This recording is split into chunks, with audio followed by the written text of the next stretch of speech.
Okay. Are we ready to call this December 6th, 2023 final episode of this school board of directors meeting to order? Yes, yeah, we've got a lot going on today. Sounds like we've got a final episode. We've got directors moving on for their Netflix shows, and new directors, some old cast members coming back, and some new faces coming in as well as a cliffhanger election to keep you tuned in for the next school board. So it's all pretty exciting. Could I have a motion to establish the agenda, please? So moved. And a second? Second. All in favor, students? Aye. Aye. And directors? Aye. Aye. So that's 2050 to establish the agenda as published. So this is a quick meeting for a couple of us. We'll be approving the minutes, and then we will continue on with the rest of the meeting with the new board. So just while I've got the floor, I'd like to say a quick farewell to the community and the board. It's been a real pleasure serving the community for the past 8 years. I appreciate the importance of our schools to our community. I would also like to thank our staff and administrators who have been an absolute joy to work with. Even when measured against our highest expectations, they have demonstrated a level of caring and commitment to our children that as parents we will never fully appreciate. My key insight has been recognizing the depth of diversity and ideas in our community. This really resonated when we moved from a 2012 capital bond loss of 60% to a 2014 capital bond win of 74%. This is also even more apparent with our ultra-close elections in our current contested seats. The community wants to be heard. There's a need to listen, understand, and dive deeper into community feedback with an open mind, and that makes for better governance and better schools. To this end, during the past 8 years across 4 different boards, the following 4 accomplishments have really resonated with me. First, leadership. I've worked with 3 superintendents and hired 2. We have the great fortune of finding seasoned leaders for the challenges we face. It's certainly great to have the strongest one at the helm now, so thank you, Fred. Thank you. Among great leadership, I would also include my fellow board members, students and adults. Their collective wisdom has always allowed us to navigate complex issues that improve outcomes for our students, staff, and community. The second item would be finances. We raised a bond and built our schools on time and budget. Thank you, Brandy. And Matt, and as well as many others. We built budget policy that prepared us for crisis. We navigated COVID by using our money to put teachers and students first. And now we have a process to rebuild our budget, our enrollment, and renew our aging schools. Third would be technology. It's a multidisciplinary position that has tentacles into everything we do. I was with the first board that added computer science into our fundamentals, and since then, it has expanded far beyond our solitary AP programming course. And then finally, equity. As a community member, I was on the DEI Advisory Committee, and as a board member, we added the equity fundamental to our list. It opened doors for all voices inside our schools without requiring the board itself to take activist positions. So in closing, I wish to thank the community and my fellow board members for allowing me to serve. This has indeed been a great learning experience for me and for sure a bucket list item. So thank you very much. And with that, I will turn it over to Tam for any parting words. I do have some. Thank you, David. Okay, here's mine. These past 4 years have been an unforgettable learning experience. For those who still believe in the American dream, my journey from a 7-year-old Vietnamese refugee child starting first grade in Boise, Idaho, to having this honor of being on the board of Mercer Island School District is a blessing that I still sometimes have a hard time wrapping my head around. During my tenure on the board, there have been many positive changes and accomplishments. And there has also been many times where we have failed, stumbled, or missed opportunities. As a system change social worker, I don't look at how far we have come, but rather how far we still need to go to fully live out our values, mission, and vision. And in many areas, we still have a way to go, especially in the area of belonging. As we all know, belonging is the foundation to our students' well-being, for it is only when they can be comfortable coming to school as authentic selves that they are in the best condition to learn. Belonging isn't about bringing others into our community and to our ways of doing things, but rather the community needs to open up, evolve, and change to reflect the reality of those around us. Belonging goes beyond shows of acknowledgement and appreciation. It is an understanding that our own well-being is integrally tied to the well-being of others, and that we critically need each other's unique and diverse contribution to thrive as a collective whole. As adults and leaders, we need to do a better job to ensure that our students' cultures, heritage, lived experiences, and identities are reflected in the curriculum, in the faculty, staff, and administrators that they interact with, and in the policies and practices that we engaged in. While we continue to urgently improve and do better, overall, I believe that our school district is going in the right direction and is in good hands. I have faith in Superintendent Rundle in his understanding of the strengths, challenges, and needs of our students. I clearly see how much Fred cares and enjoys being around students. I admire his willingness to engage in difficult conversation and to listen and take action. I also have faith in our dedicated staff and faculty who show up for our students daily. And most important of all, I have faith in the Mercer Island parents and community who I know and trust to always be strong advocates and supporters of our students. It has really been an honor and privilege to serve the Mercer Island community. I appreciate the trust that many have in me. And for those whom I have not met your expectations, I ask for your grace and understanding. Thank you all for being a part of my journey these past 4 years. Thank you. And with that, let us continue with the agenda. 1C, board members, approval of regular meeting minutes. 11/9/2023. Could I have a motion to approve the minutes, please? So moved. And a second? Second. All in favor, students? Aye. And directors? Aye. Aye. That's 2050 to approve those minutes. And then approval of the special meeting minutes on 11/30/2023. Could I have a motion, please? So moved. Second? Second. Okay. All in favor, students? Aye. And directors? Aye. Aye. 2050 for those. And with that, it is a wrap. Outgoing board member recognition. Great. So we wanted to take time to give our board members who will be continuing on a chance to say anything if they would like to our two outgoing board members.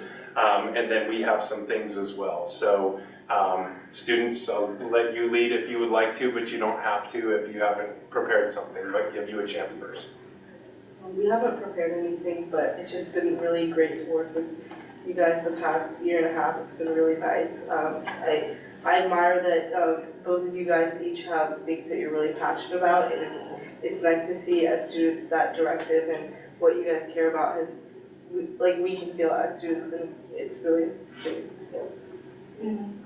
And in the short amount of time that I've been able to work with you guys, it's also been really cool to see the voices and perspectives that you guys bring to the table, and it's really sad to see you guys go.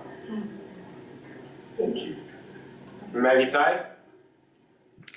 Yeah, I did not prepare anything either, but just it's really weird to be seeing the two of you off and staying on. I'm very appreciative of everything that you have both done for the board.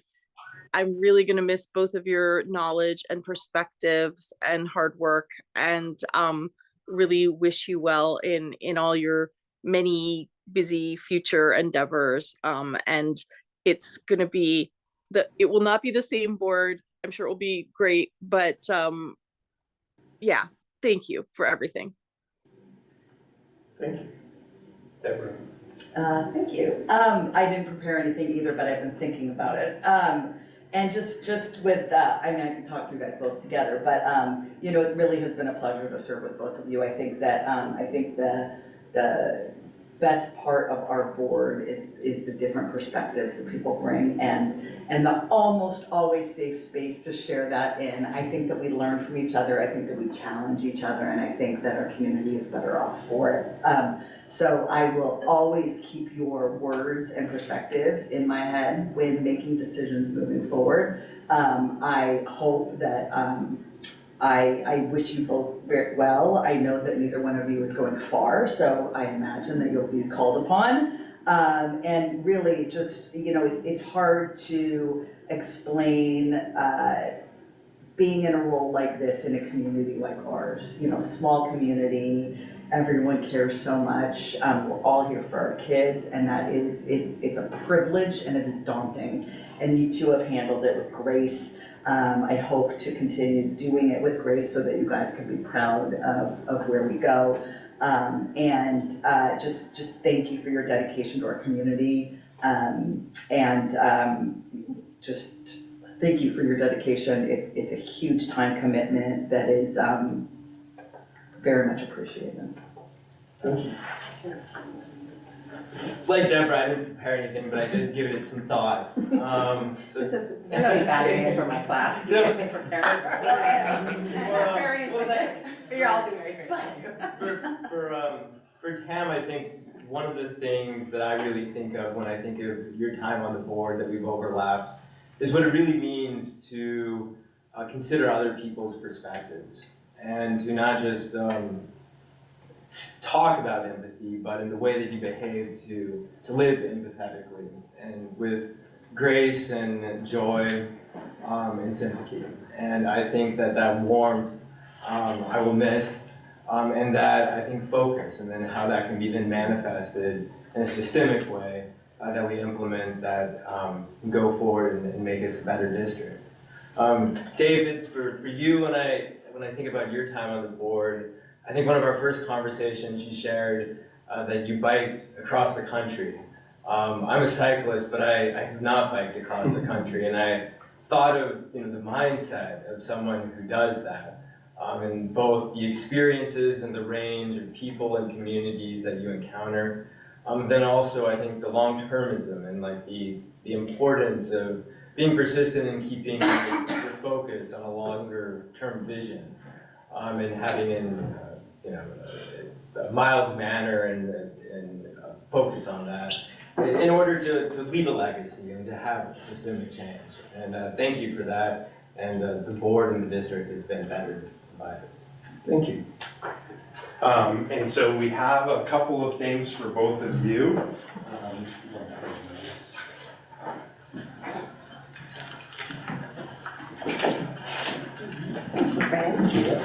Oh, thank you. So just a couple of things from my side. In the bag are the crystal apples that we give to people when they retire from our district, but we also feel like it's important when you really made an impact on our district, especially all of the hours and hours of volunteering that go into this position. From me, to speak about both of you together and then individually, I think with each new board, and has been watching the transition now from a different seat and now a new seat for several years now, you always gain new perspective, but you lose perspective. And when I think about the two of you, I can't help but think about some of the perspectives that we'll lose from you.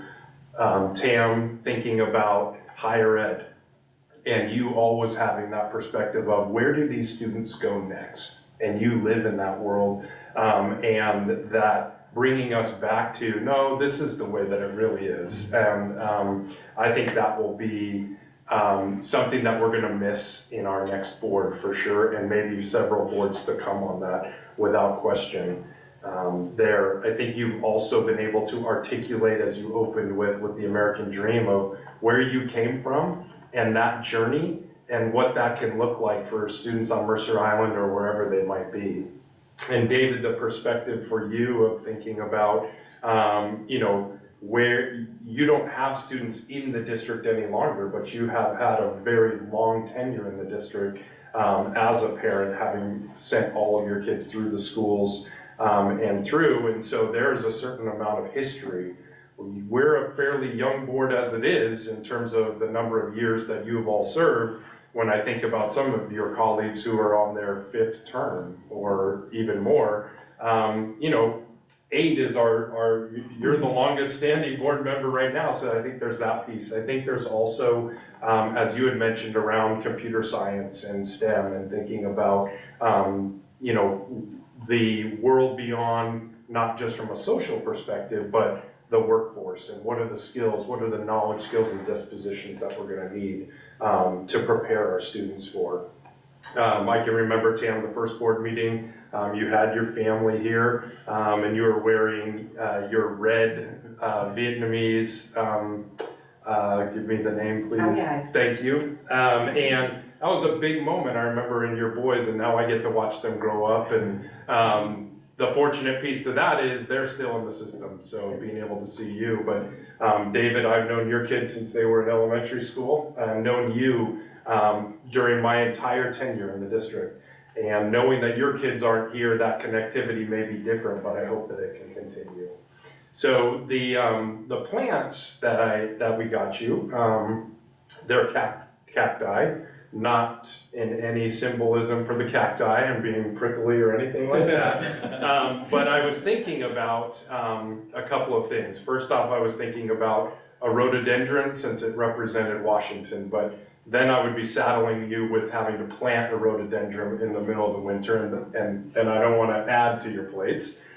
So then I looked up the state flower for South Dakota and Idaho. You cannot get those here in Washington right now. They're a bit like the rhododendron. So I thought about, where your families are from originally, and it's really hard to keep a lotus alive in here, but this plant blooms every December.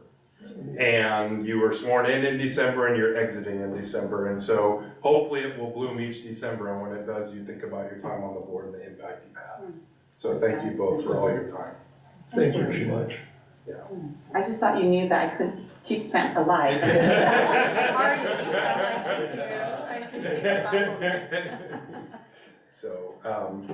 So with that, our next item is the swearing in of our newly elected and re-elected board members. So I think at this time, this is where Tam and David step down.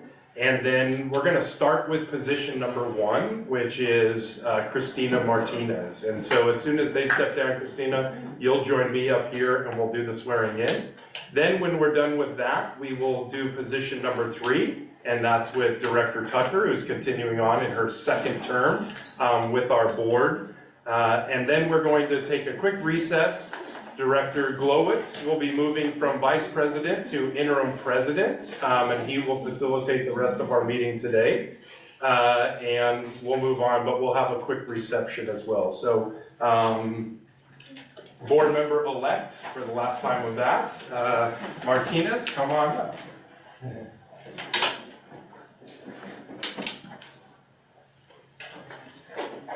So I will say a few words and then you'll repeat after me. I, Christina Martinez, I, Cristina Martinez, having been duly elected to the office of Mercer Island School District number 400, thank you. Having duly elected to the office of Mercer Island School District number 400, Director position number 1, Director position number 1, do solemnly swear that I will faithfully and impartially discharge the duties of this office do solemnly swear that I will faithfully and impartially discharge the duties of this office as prescribed by law and to the best of my ability, as prescribed by law and to the best of my ability, and that I will support and maintain the Constitution of the United States, or of the state of Washington and of the United States of America. and that I will support and maintain the Constitution of the state of Washington and the United States of America. Congratulations. Thank you. Yeah, welcome.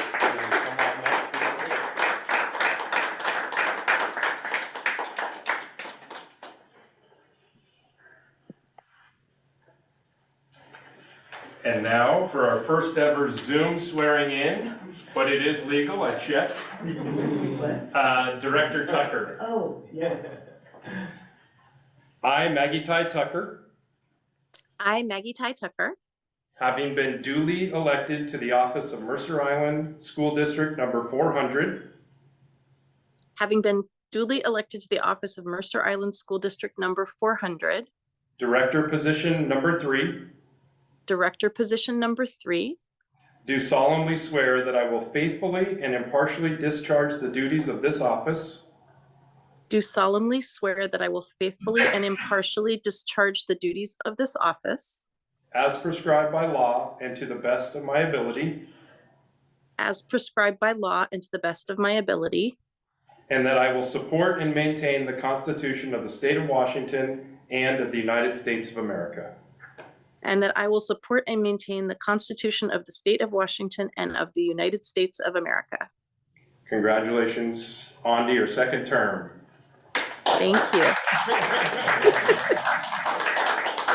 Before we break, Director Martinez, you have people in the audience who are here tonight. You want to introduce them quickly, and then I'll turn it over to you if you want to say a few words. Well, I have my son in high school. He's a high schooler, Lorenzo, and my daughter Pia. But they're here they have been following kind of all the process on this democracy and what it means. And I'm very happy here. And also I have a very good friend, Soyun, here supporting us.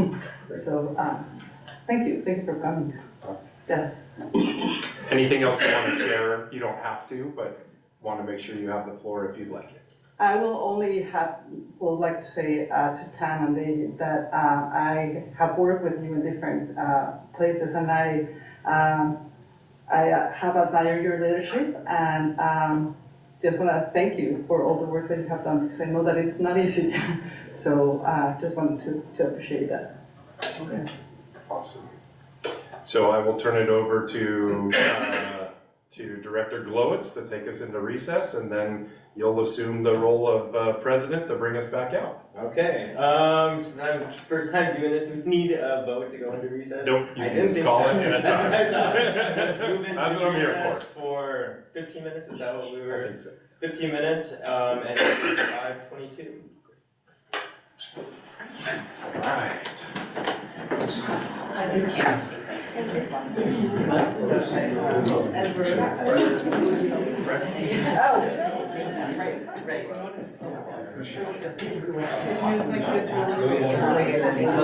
right. Because I was here.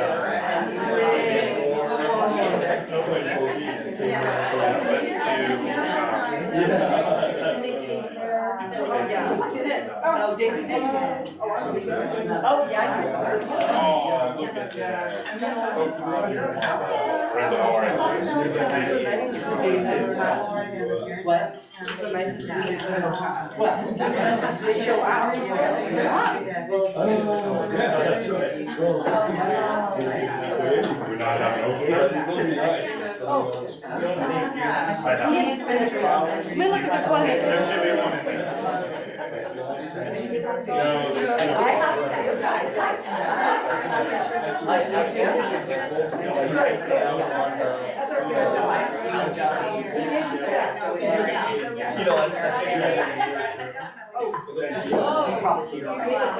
Oh, we all know.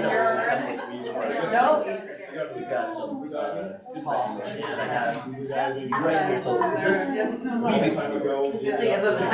Okay, so that's where I started.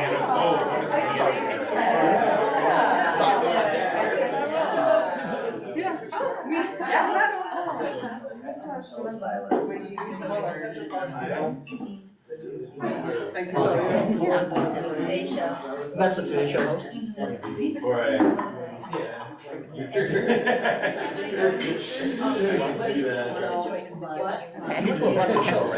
I'll send you this.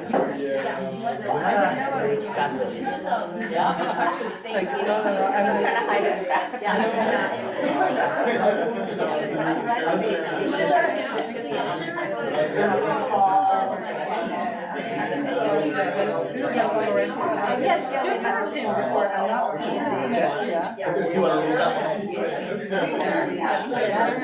It's like, well, Decide which one of the pictures are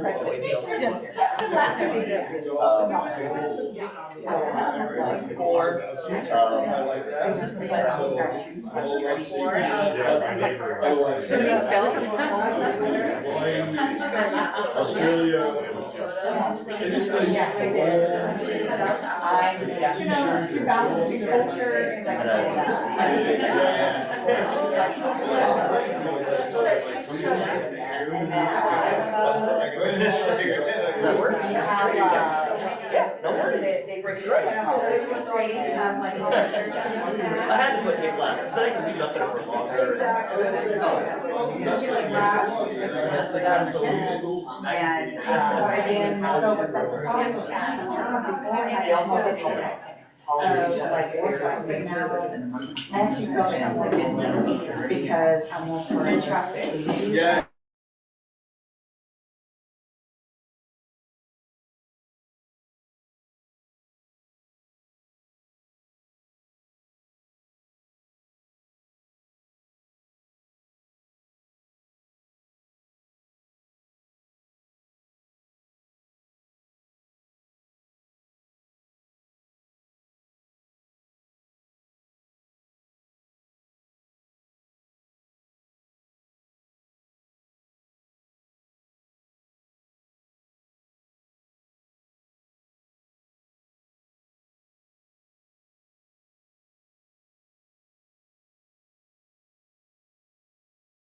Alrighty, we're coming out of recess. It is 5:38, and moving on to item 2A, Board Policy 1005, reorganization of the board. Fred, correct me if I'm incorrect, but I think this is placed on the agenda to sort of go over the language and then sort of reach a collective decision of what we want to do, because there's some ambiguity ostensibly like in how it's worded for the first sentence. With that, I guess open it up for board discussion. And then I think that the point of ambiguity is, it says at the first regular meeting in December, which this meeting would constitute the first regular meeting of December, or a regular meeting as soon thereafter as any and all newly elected board members are seated. So it's two-pronged. Arguably, this meeting satisfies the first, but I think certainly, at least in my view, the spirit of the clause is to wait till all board members are seated in order to reorganize the board. And I think that's, makes the most sense. And that, I think there's little doubt that will be determined as of the next board meeting. It's just sort of a quirk of the fact that it was such a close race for the other board seat, that it's a mandatory hand recount, and the certification for those results, I think, is supposed to take place relatively soon. Correct me if I'm mistaken on that, but absolutely not as of today. Correct. Okay, so is there any discussion on this, or should we move on? No, I agree with. Okay. Then moving on to 2B, the intention of this for the agenda item wasn't to reorganize the various assignments, but to just preview it so people can review it, sort of see what may work, what doesn't work with their schedules, and then we can have a more, hopefully, quick discussion in January when the full board is seated. Does anyone have any comments or discussion on this? All right, moving on. I guess I will turn it over to Fred for 3A and recognitions. Yep, let's do recognitions at 6 if you don't mind, Director Glowitz, because then we'll just hook in the students who are going to be here as well. And then, but I could do 3C before we move on if that's all right. Great. Again, welcome, Director Martinez here. I was thinking a little bit about when you get hired by someone, you kind of have that allegiance to them, and then you get a new boss, and you're not so sure. No, I'm not. I think it's going to be great. So looking forward to our time together. So just a couple of announcements here this evening. Building upon Director Glowitz with position 5, we received an update from King County regarding the recount. The recount will begin tomorrow morning at 8:30 a.m. down in Renton. The district, we are choosing not to have a representative from the district as an observer. Candidates can have observers as well as the entity itself, but we've tried to maintain as a staff and a superintendent a very non-biased perspective on this. I have full faith that King County will conduct it, and so we're going to let the process really play out. I don't know exactly how long the recount will take, but we understand that by Monday, that's their date when they plan to certify. So we should have our new board member on Monday. And today, I emailed both Jody Lee and Todd White, BCC'd them, but I wrote them a message together, just affirming our appreciation for them going through it, acknowledging how difficult it's probably been for them, and then also giving them some important dates coming up, just so both of them can have it on their calendar, because we're going to hit the ground running, whoever is formally elected. Director Martinez and I have been meeting at the WASDA conference and at others, just cooing over some things, but my hope is that on Tuesday, that next Tuesday that I'll be meeting with Christina and whomever else is elected to begin the onboarding process. And so it'll roll from there. Reminder, January 4th then, we're with legislators. And then the January 12th meeting is when we'll swear in the next board member. City council and board linkage. We were originally going to meet with them on February 29th. That date no longer works for them. So we're looking at a March 21st date. I'll bring this up again, but I just wanted to put it on your radar that that's going to shift on our board calendar just based on their schedule. So it's about a 3-week shift with the city council there. But I know that we'll be interested in getting a meeting now that we have our new board. They have their council. We'll be looking to get the city manager, mayor, and then whomever you select as the president together before that meeting to work on an agenda and start talking about topics of mutual interest. The next one is typically at this meeting, following it, you would go into executive session to review my performance and begin my evaluation. Director Glowitz, in meeting with him last week to set the agenda, felt that we should wait until all the board members are seated and then you can have that meeting. So you'll do that the January 12th meeting. So there'll be an executive session to follow on January 12th. After that, then a prelude, and I will put this in the board report for you on Friday. I almost said tomorrow, it's only Wednesday. On Friday, we'll have our January 12th regular meeting. We have a January 18th study session for the long-range facility plan. And then we have a regular meeting on January 25th. And then we'll have a board development study session January 30th. So we do have a busy January coming up. So just giving you some dates there. And the other aspects of my updates will come in the board meeting. You'll notice that Directors Sullivan and Battersby aren't here this evening. They are both ill. Director Battersby will come in for a moment during one portion of an OE, but we won't see Director Sullivan here this evening. So the sickness is going around for sure right now as we go forward. So that's the extent of my report. Awesome, thank you, Fred.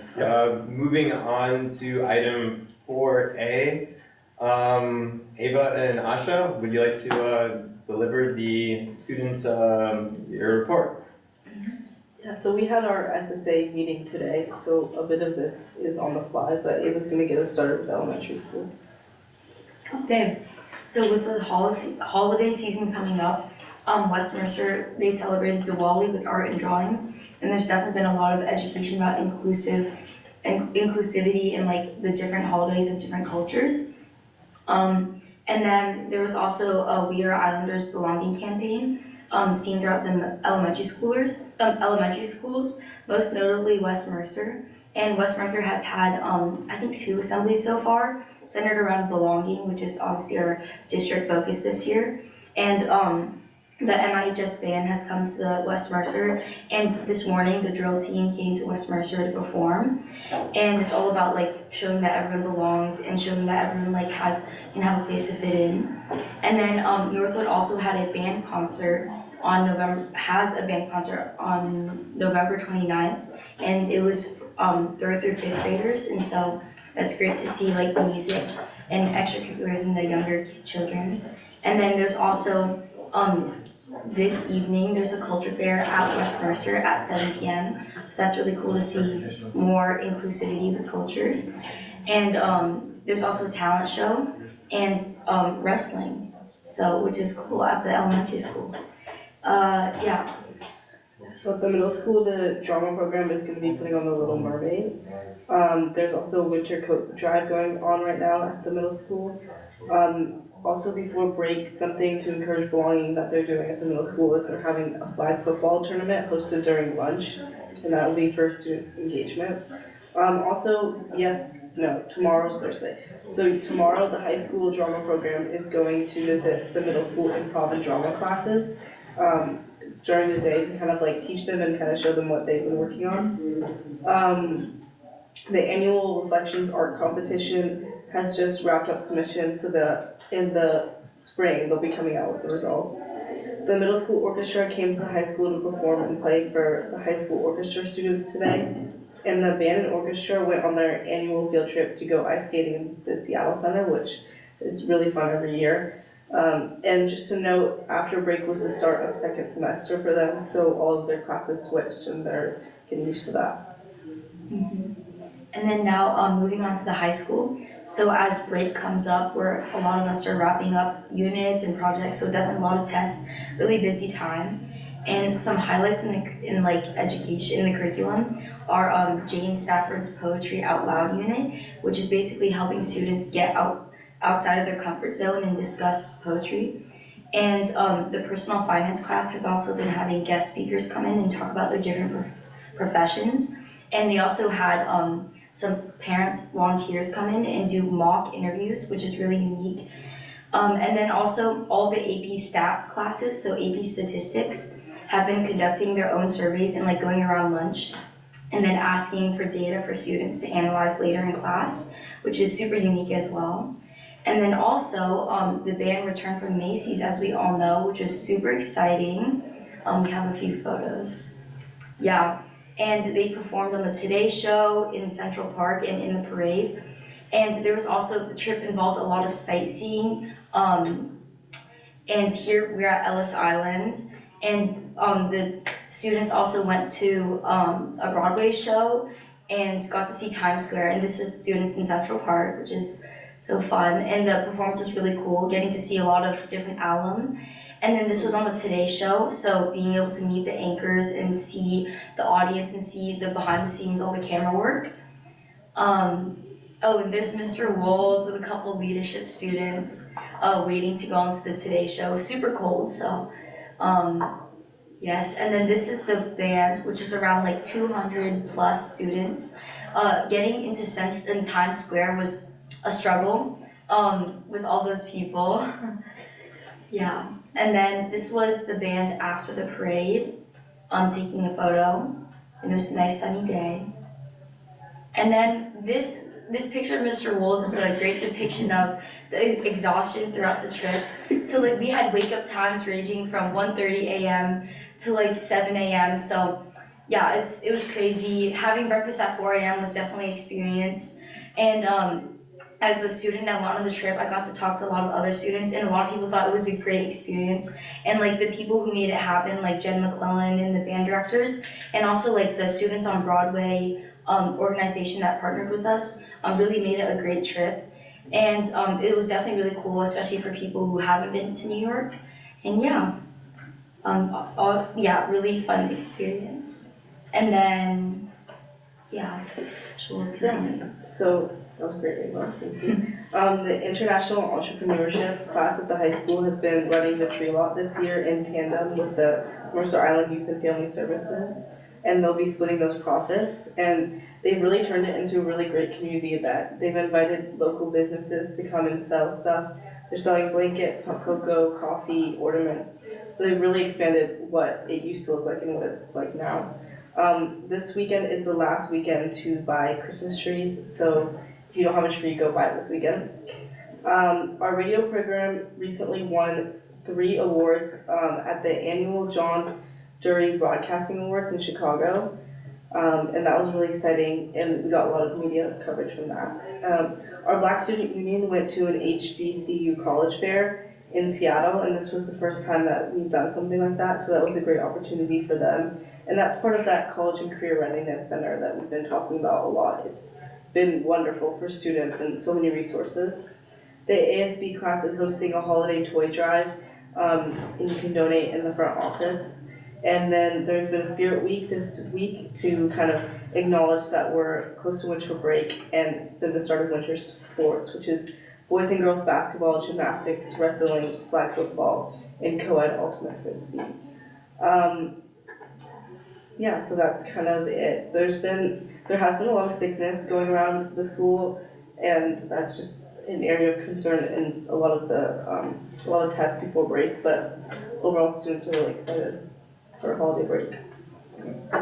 Thank you for that report. It was such a treat to have photos and media. Like I feel like you've upped the game a little bit. So thank you, but no expectation for the future for that.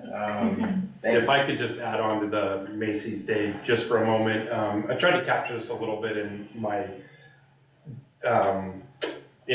letter to the community this month, but I think this community would just, it should be, and I'm sure they are, but just should be just so proud of who are the people that our parents are raising, these young adults, and who they are becoming, the educators who are giving these opportunities, the families who were along, the staff. It was amazing, and I just wanted to read you something that we received, and this is only one of many that were more of just comments, but this came from a flight attendant from Alaska Airlines.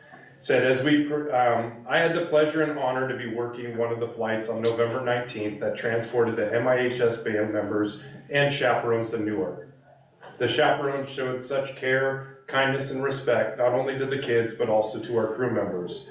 I've been flying for Alaska for 23 years, and this by far was the most fun and joyous flights I have ever worked. I have had lots of great flights over the years, but this one topped them all. I'm still bragging to friends, family, and coworkers about the MIHS marching band and their chaperones. It was also the most organized boarding process I have seen from a group this large. And then there was that was sent on behalf of Alaska. There was a person who lives in Ballard who wrote and said, you know, I don't have any affiliation, but you represented Mercer Island and then you represented Seattle in such a great way. The smile that the Susies get into, she just said, you know, thanks for your optimism and respect. We would want to show the rest of the world. Well done.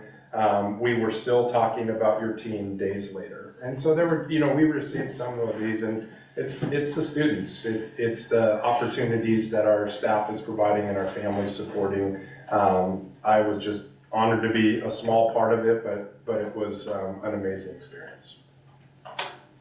I just, you know, as someone watching from home, I mean, I guarantee you that if we did whatever those stats are with the Nielsen ratings, that the number of households that had the parade on, I'm sure it's pretty darn close to 100%. It was, you know, everyone was excited, and you know, I was watching all the updates that week, and I don't know how you guys did it, because I was exhausted just reading the updates, seriously. But just the pride and, you know, from watching the hard work, and, you know, you don't have to be a band family to feel like you were part of that community and shared in that experience. So, yes, thank you to everyone.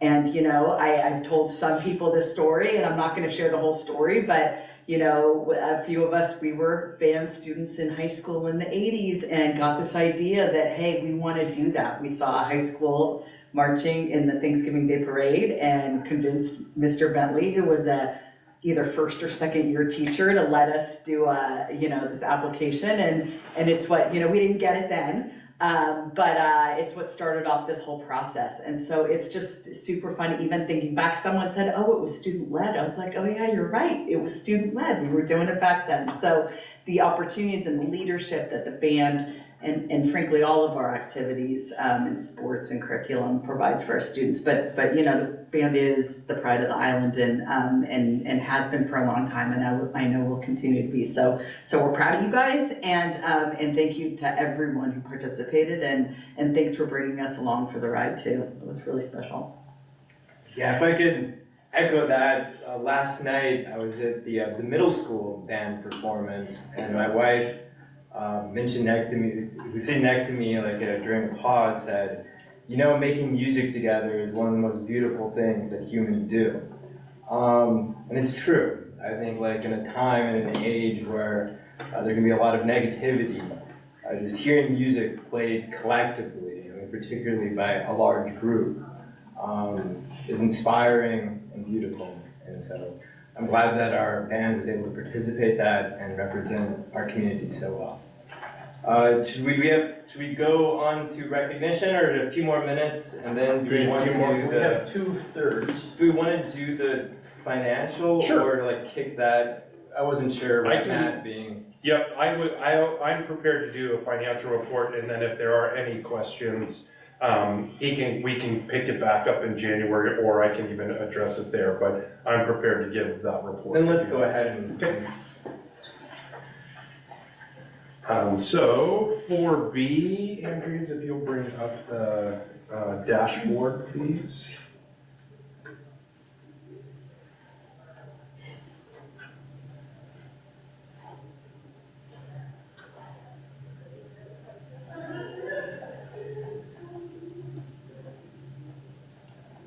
There it comes.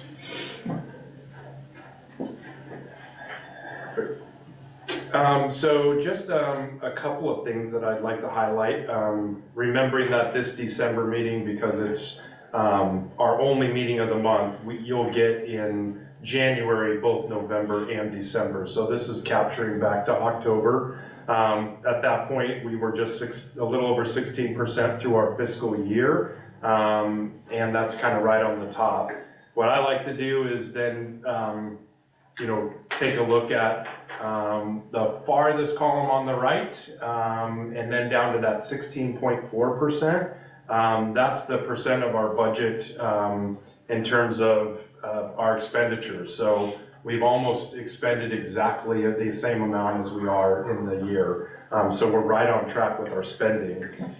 The next number, staying in that right-hand column, if you go down to the revenue section, you'll see that our revenues are outpacing our expenditures. That's a good thing. That's going to help us continue to grow fund balance. But why you're seeing it, what looks pretty significant, is because in October we also collect on the levies. So there's a little artificial boost to that is always important to realize. And then that's also reflected in the graph on the bottom left, where you see in September where was our fund balance, and then you'll see how high it is relative. Of course, that's because of the capital levy. So we'll start spending that down, and in January you'll get a big overview both at the study session, and then we'll touch upon it again at your board meeting on the next week. We'll talk about the plans for this summer and for the next 2 years for the capital improvements to our schools. Other than that, we are in good shape. We're heading into that time of year where the apportionment from the state will start to drop off a little bit, but we are in great shape. And then I also want us just to quickly take a look at enrollment. We're going to talk a lot more about enrollment when Director Prescott walks us through OE9. But as you can see, our enrollment numbers relative to our budget are right on top of each other. So last year, we actually, we were above our budget. This year, we're right on with our budget, which is where we want it to be, so that we're budgeting. And I think Director Sullivan, along with our demographers and the team, are doing a great job with our forecasting. As you can see, we're hardly, 3880 was our number, and we're sitting at 3884. So we're above by 4 FTE. And just to put that into context, and also in the consent agenda tonight, the average head count so far has been 3,934. And again, head count always outpaces FTE. Because not every student is accounted for, but I think when we start talking about legislative priorities and maybe where we could recapture a few extra dollars, that could be an area. So we'll talk about that more in January, but happy to take any questions on the dashboard. Any questions? Hearing none, do you want to quickly walk us through item, I think it's 4C, the timeline? Sure. This was a new feature that Director Sullivan and Director Adams brought to our school district. We had something similar, but they've really fleshed it out in great detail. And so we're starting here on December 6th, that's tonight, where you're seeing the calendar for the first time. And then the calendar takes you all the way through the end of this fiscal year in August. So a couple of areas just to note along the way. First off, we're in that short session, so we're going to know any sort of legislative changes fairly early on. We're also already have what the legislature is predicting to be IPD. They forecasted that to be 3.9% in the last session. They'll now amend that. So we'll be anxious to see. We are hearing that it could be less, not more, is what they're looking at there. So that's significant, of course, because we have an open contract with MIEA. And so we'll be heading in, and tonight you'll approve the bargaining team on the consent agenda as well. And then that will open up the opportunity for us to hopefully get started there. Other components to this is we will certainly. Wait, can I ask you a question about absolutely. that? I mean, just in terms of, so the legislature determines IPD, Yes. and is that based on any formula? The implicit price deflator is a number based on a series of numbers and factors similar to the COLA, but they can adjust it as well. So the year that we thought it was going to be around 3.1% and they wound up coming in at 5.1%, that was an adjustment by the legislature. That was an example where we were hoping that there'd be one more year of levy relief for those of us who were impacted by ESSER and not getting the dollars. When those dollars were going to go to districts like ours, there was an 11th hour deal to take that money and put it towards things like increasing that IPD. So it begins with a number and then there's an adjustment based on that. And we've had some conversations in private, but do we know what it's looking like in terms of long-term capital gains and if any decisions will be made in the short legislative session, given what a significant basket of money that is? And it seems at a high level to have been designated for public education, but in terms of what that means and if that's, capital infrastructure and rural districts, or if it might have some components that have a more direct bearing on a district like ours. Great question. It is on our list. We meet with our, Aaron, Matt, and I will meet with Grace Yuan from the School Alliance on Monday. That's one of the line items that we want to address. It's also penciled in as you've been talking, I've been taking notes over the, really this fall on what are the legislative issues you will likely want to talk to Representative Sen, Ty, and Senator Wellman. So I think we need to ask those questions. I don't have a good idea of what that is. That's great that it sounds like you're on the ball and having a conversation on Monday, so that's terrific. So other components, as we move through, we will be heading out to the schools to start having enrollment discussions coming out of the new year. And then that will set the basis for what we're thinking in terms of our enrollment and our staffing, and do they match? That will then impact whether or not we believe we need another reduction in force to keep on track financially. As we go through then the spring, another couple significant things. We have some deadlines we have to meet if we are going to pass a resolution, and we'll keep you up to speed on that all the way through. But we are on pace again to bring you a budget and to hopefully pass it in June before we break for the summer. So we would like to do that again and have that hearing at your last board meeting in June. That will allow our team to get ready for August, and we'll hit the ground running in the next fiscal year on September 1, 2024. So if there are any changes to this, we will certainly let you know, but you'll see this document more than just this time, but Director Sullivan wanted to get this out to you right away so you can see it. Thank you. Any questions from students, board members? Hearing none, let us go to public recognition, item 3A. Yeah.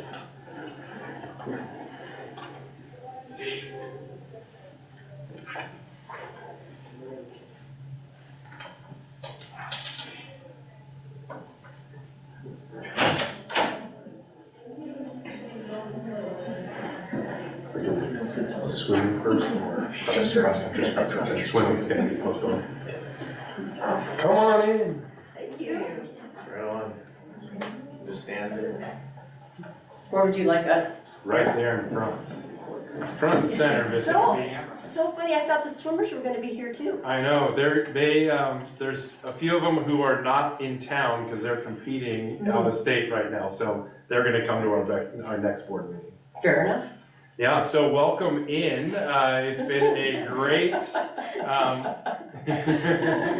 I think we were celebrating track not too long ago and accomplishments from the spring, and now you're back because of a really banner fall for our cross-country team. So just a couple of things, and then I'll turn it over to our head coach, Susan Empey.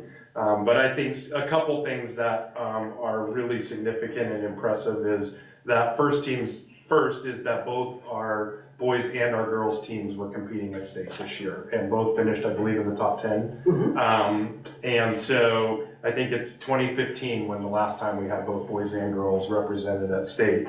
And then not only were they represented at state, but we had some state champions. So just to brag a little bit about this group here, we'll start with Owen.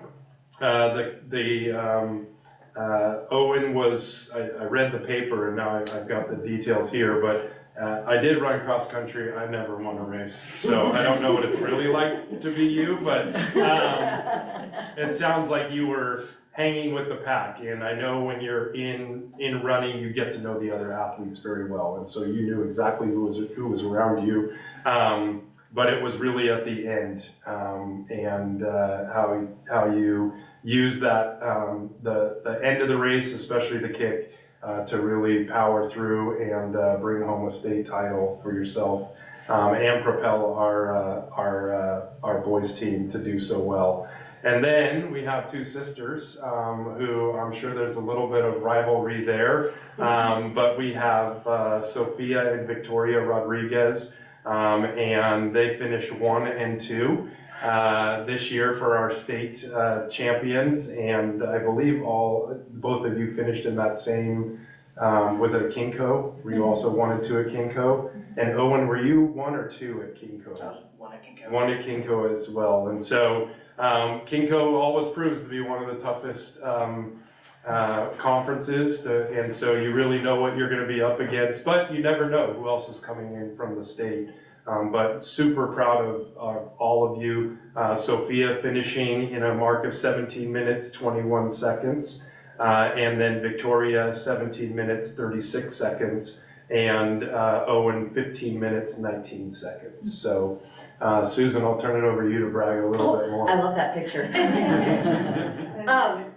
Yeah, so there's so much to brag about, and I know I don't get that much time, but it is incredible. Okay, I'm so glad that picture came up because first of all, I just wanted to talk a little bit about, I was going to explain the difference between cross country and swimming, and you all know that there's a big difference between cross country and swimming, but I just want you to take a second and try to picture 200 people standing on the start line. Ava can picture it very well because she was integral in helping get our team to state. But you have 200 people on the starting line and everyone is vying for the very same spot on the course. So in swimming, you get your designated area to showcase your fitness. In running, it is a mad dash to claim some space.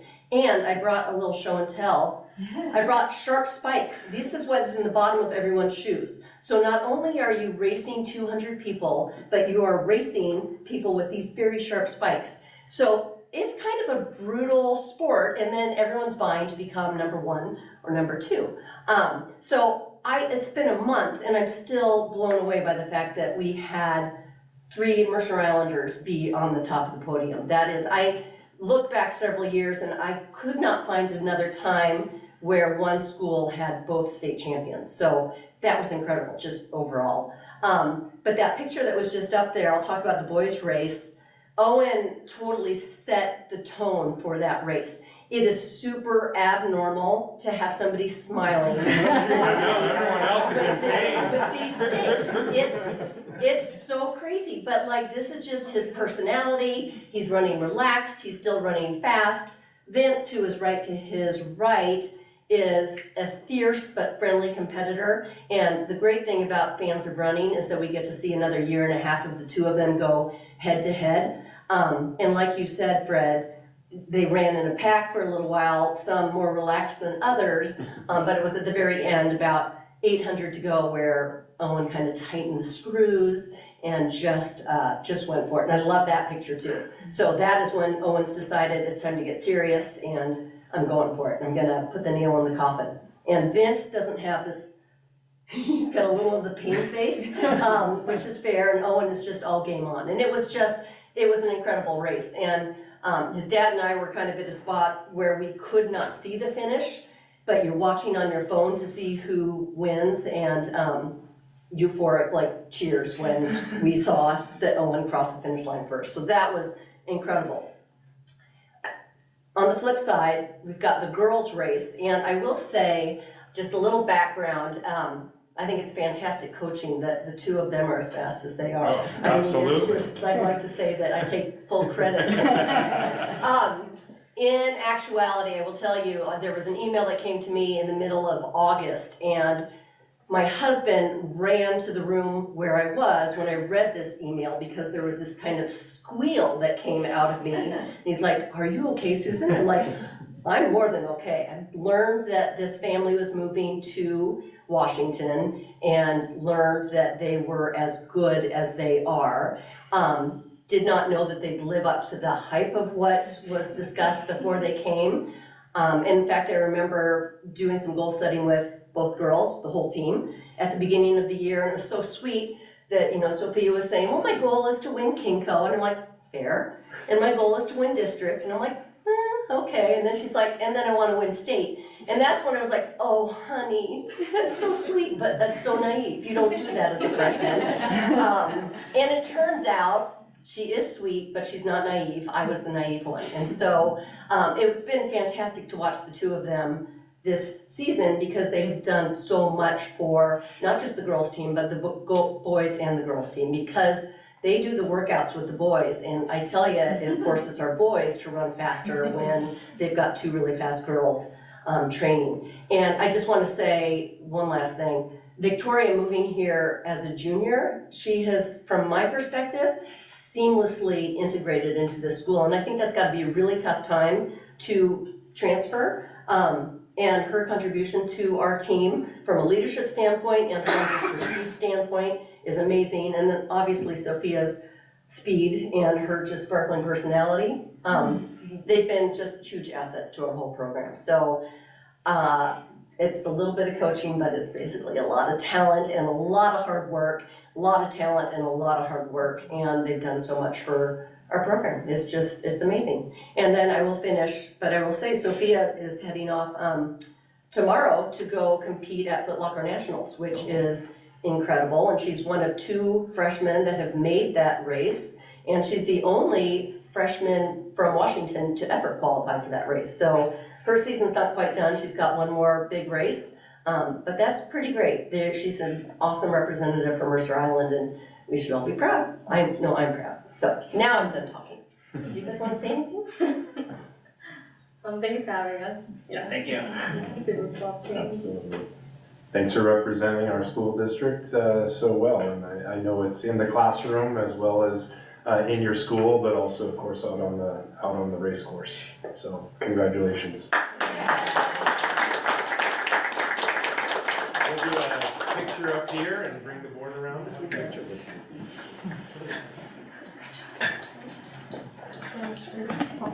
Right in here.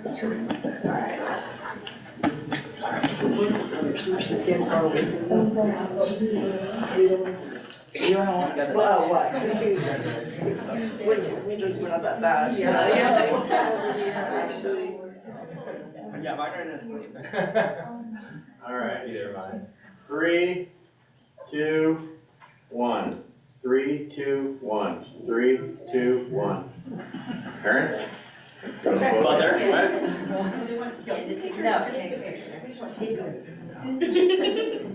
Susan, you want to jump in? No. Get in, Susan. Come on, Susan. outstanding individuals. All good? Thank you. Congratulations, guys. We'll see you in May. Thank you.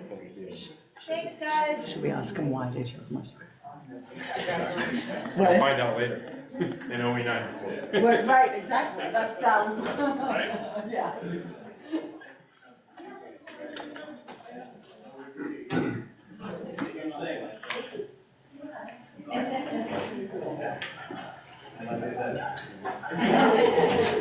Yeah, you bet. So I remember.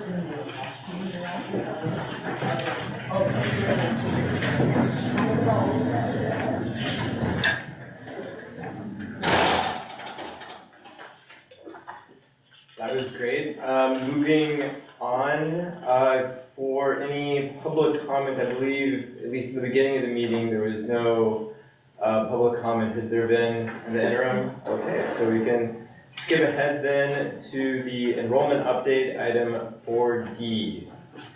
Great. I kind of mentioned this a little bit before, but just as a reminder, as you're reading that report when it goes across, there's what is our current enrollment, which is 3883, and then we also have what's our average at 3,876. So if we stay above that 3880 mark, then you'll see over time, we'll see that average come out. And that's significant too as we head into January, because January is what we true up. So the state gives us an initial allocation based on our October count. And then if we have less students or more students, we'll actually get a truing up in January. So we obviously have more students, slightly more than we had in October. So we'll be looking at the positives of that. And it's always important to hit our numbers because when you don't, then you have to make mid-year changes. And in our case, we will not need to make any. So, any questions on the enrollment? Okay. Moving on to item 5A. Great, so you have two operational expectations being monitored tonight, OE3 and OE9. I'm going to send this over to Director Prescott, who's been kind of at the helm, working through kind of building both of these. As a reminder, everything's a level 1 except for item 2, and that is the discipline policies. And change that you had asked for as a board, I believe 2 years ago now, is to not look at years in isolation because our ends are so small, but rather look at a 5-year rolling average, and so that we can see a little bit more about what's happening. So I'll turn it over to Director Prescott. Great. In looking at the data, one of the things, I don't expect you to recall this from last year, but as we presented this last year, we were able to present that there was a 10% drop, 10% decline in overall discipline.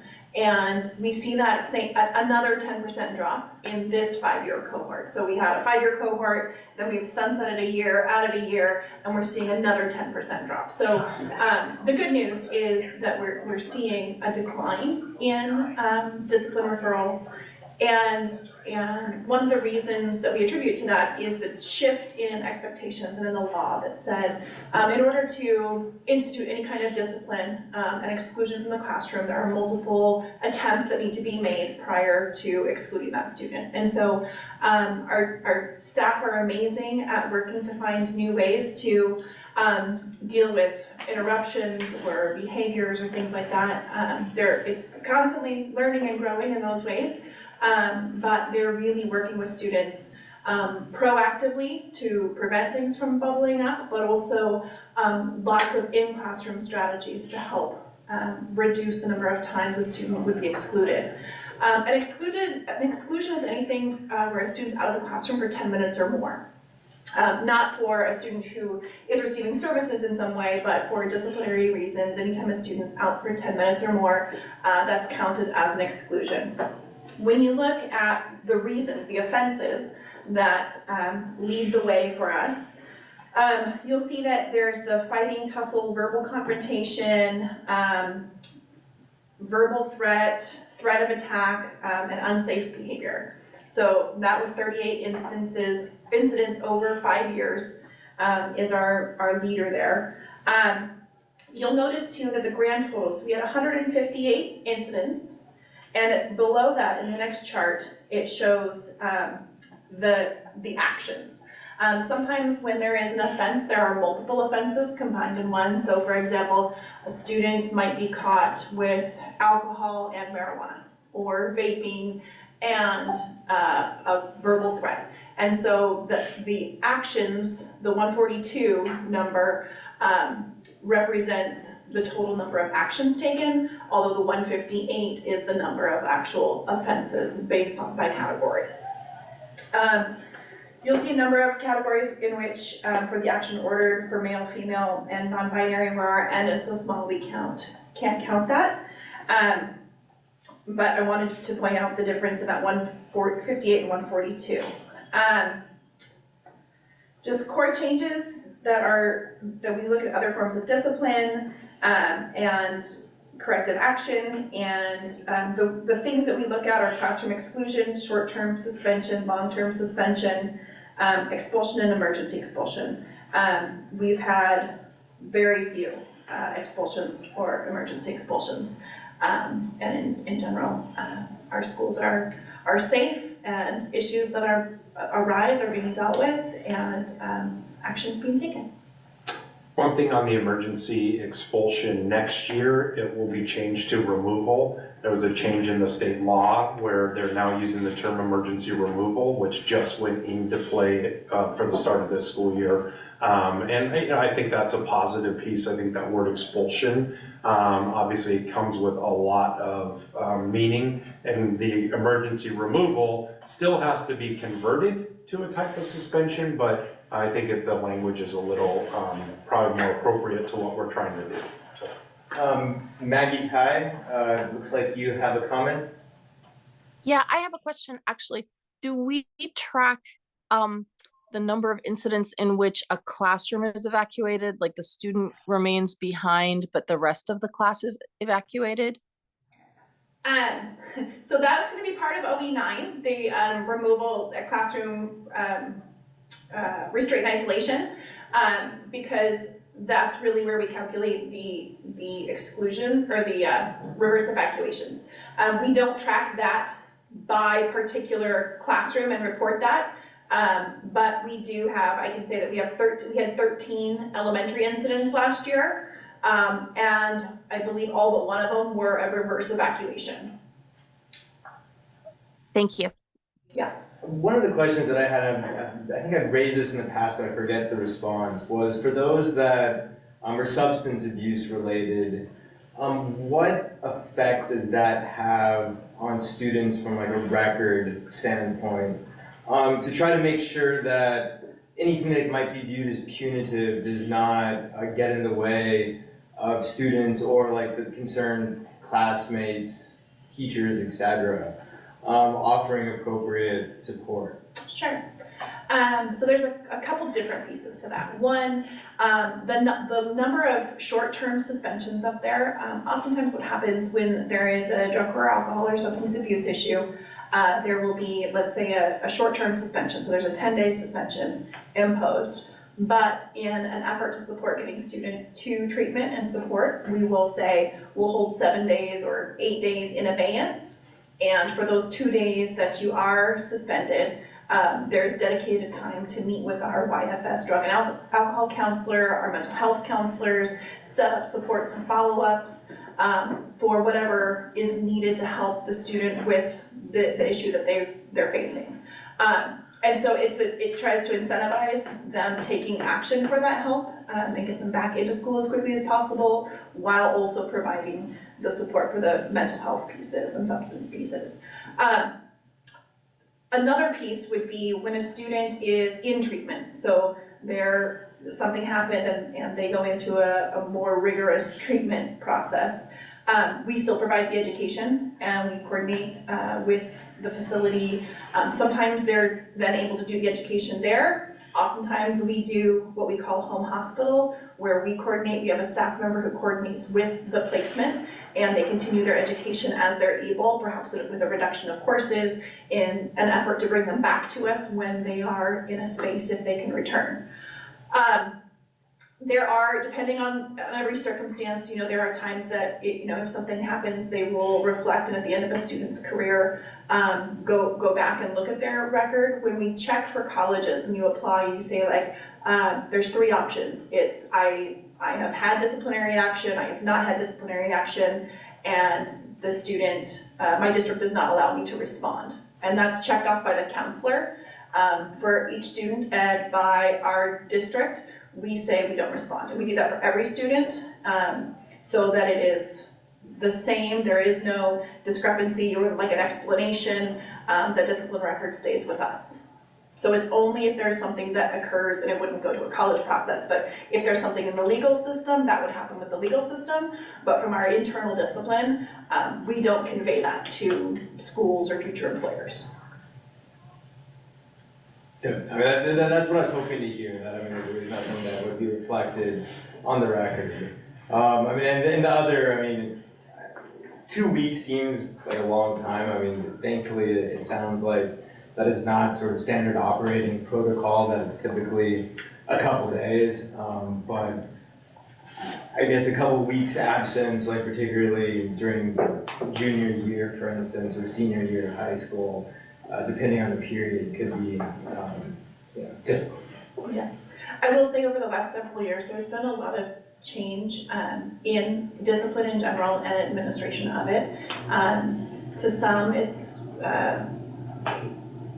too lenient, but it's really in erring on the side of the student. So figuring out what is it that they need, what supports are not in place, or what things need to be taken care of for them to be able to return to the school environment. And then as soon as they're ready to return to the school environment, our goal is to provide the education.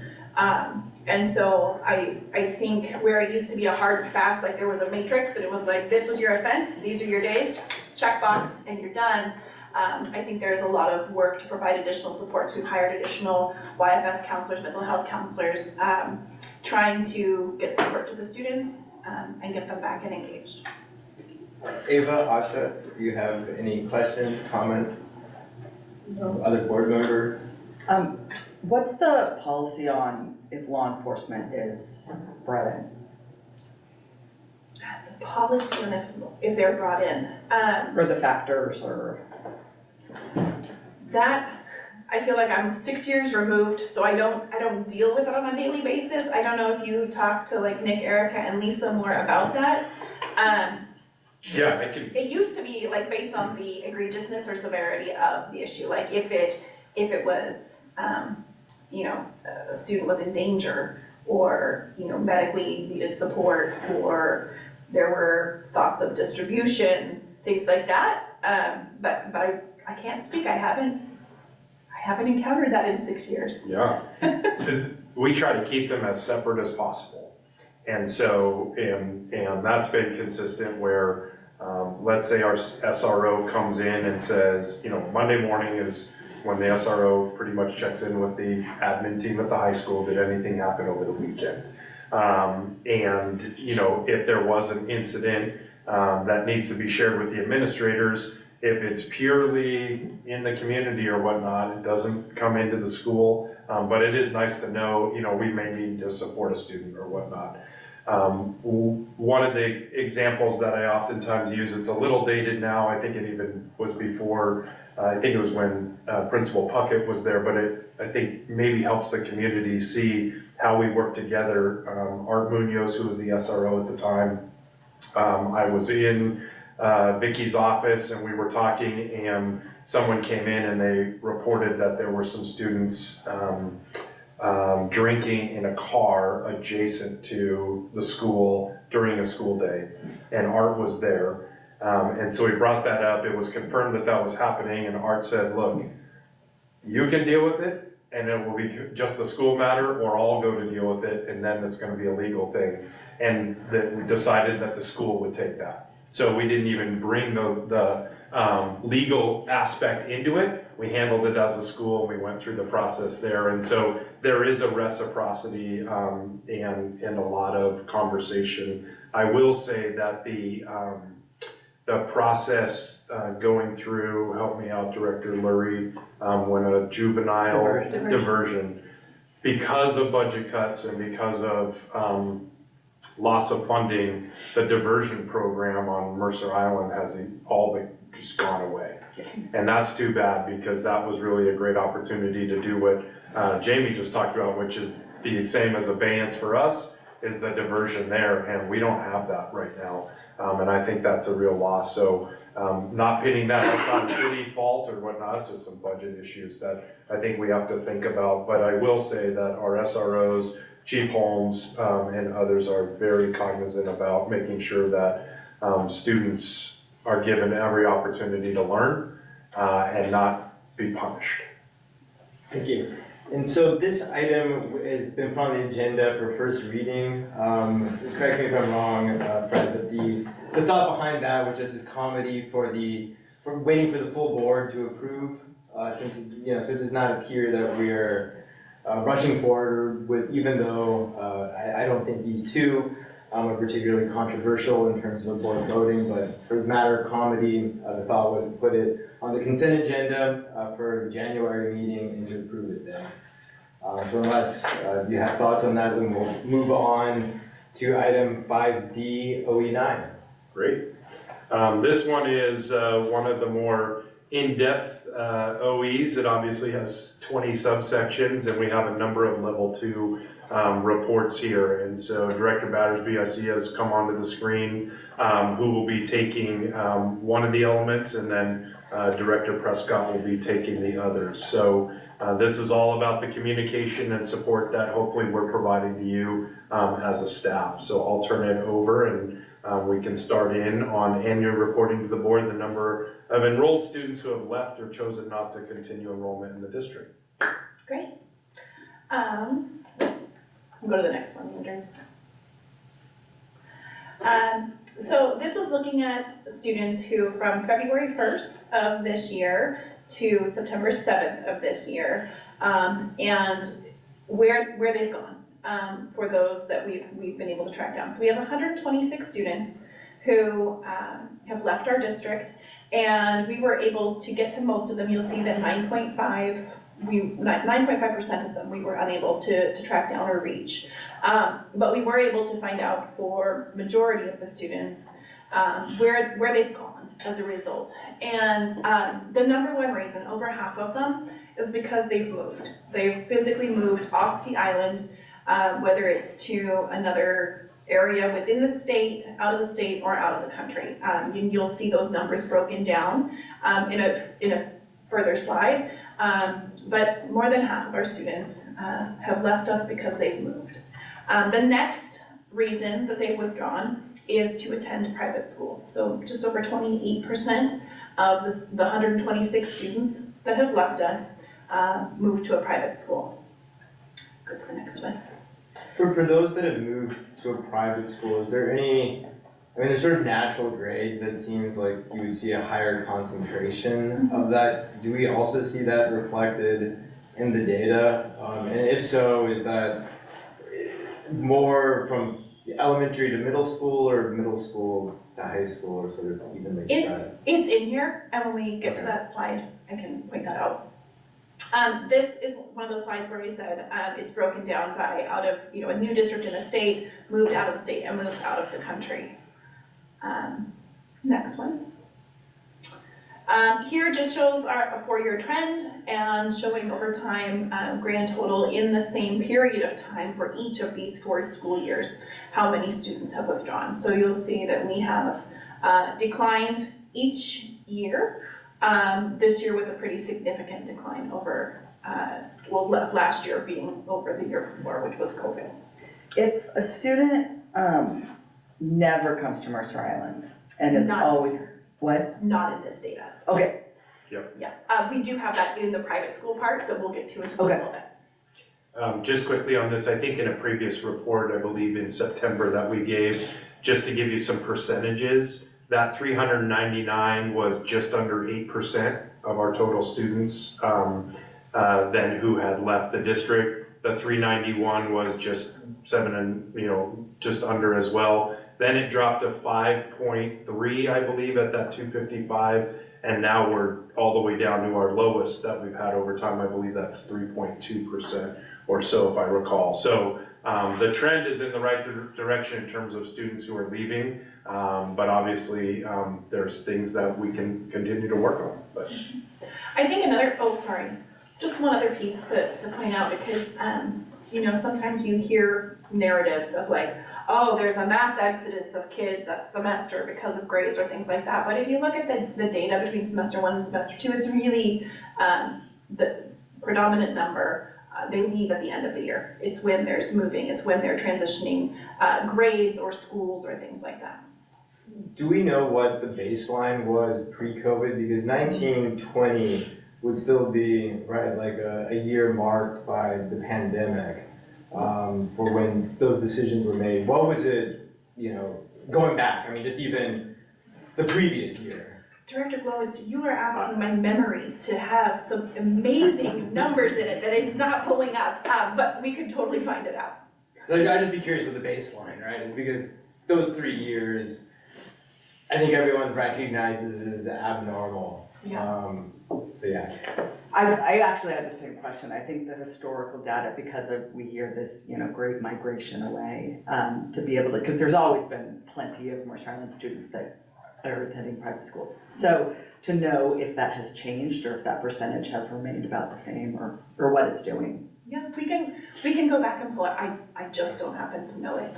Sorry. And I'm just gonna add that I appreciate that Dr. Randall mentioned the percentages, because I think with numbers, it might be misleading for people just when they're just seeing this number. It's very different when you know the actual number of students.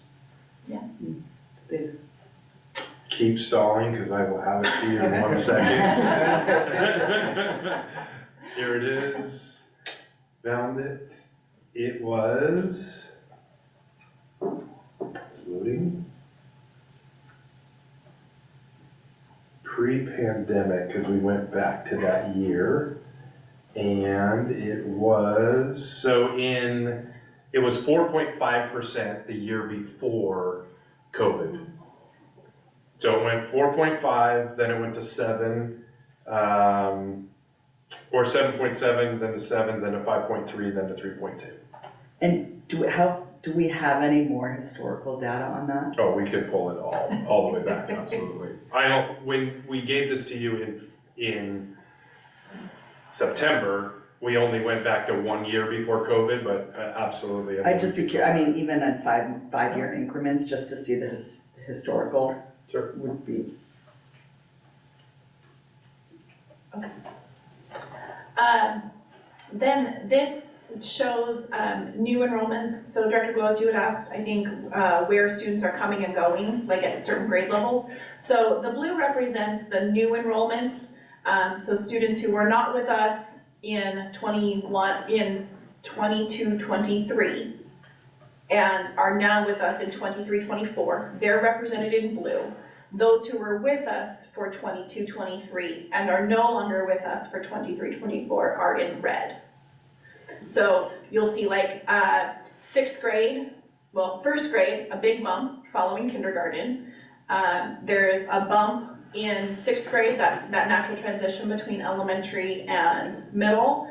And then between 8th and 9th grade, 22 in and 22 out at that progression. But as you see in 10th, 11th, and 12th, not much, not a huge spike either way, a few in, a few out. So the 22 out for 9th grade means that they either didn't enroll or they were here for 8th grade and they either didn't enroll or left quickly. Or moved, yeah. So remember, this is inclusive of everybody who moved, left, enrolled elsewhere. And let me clarify one more thing, go back one.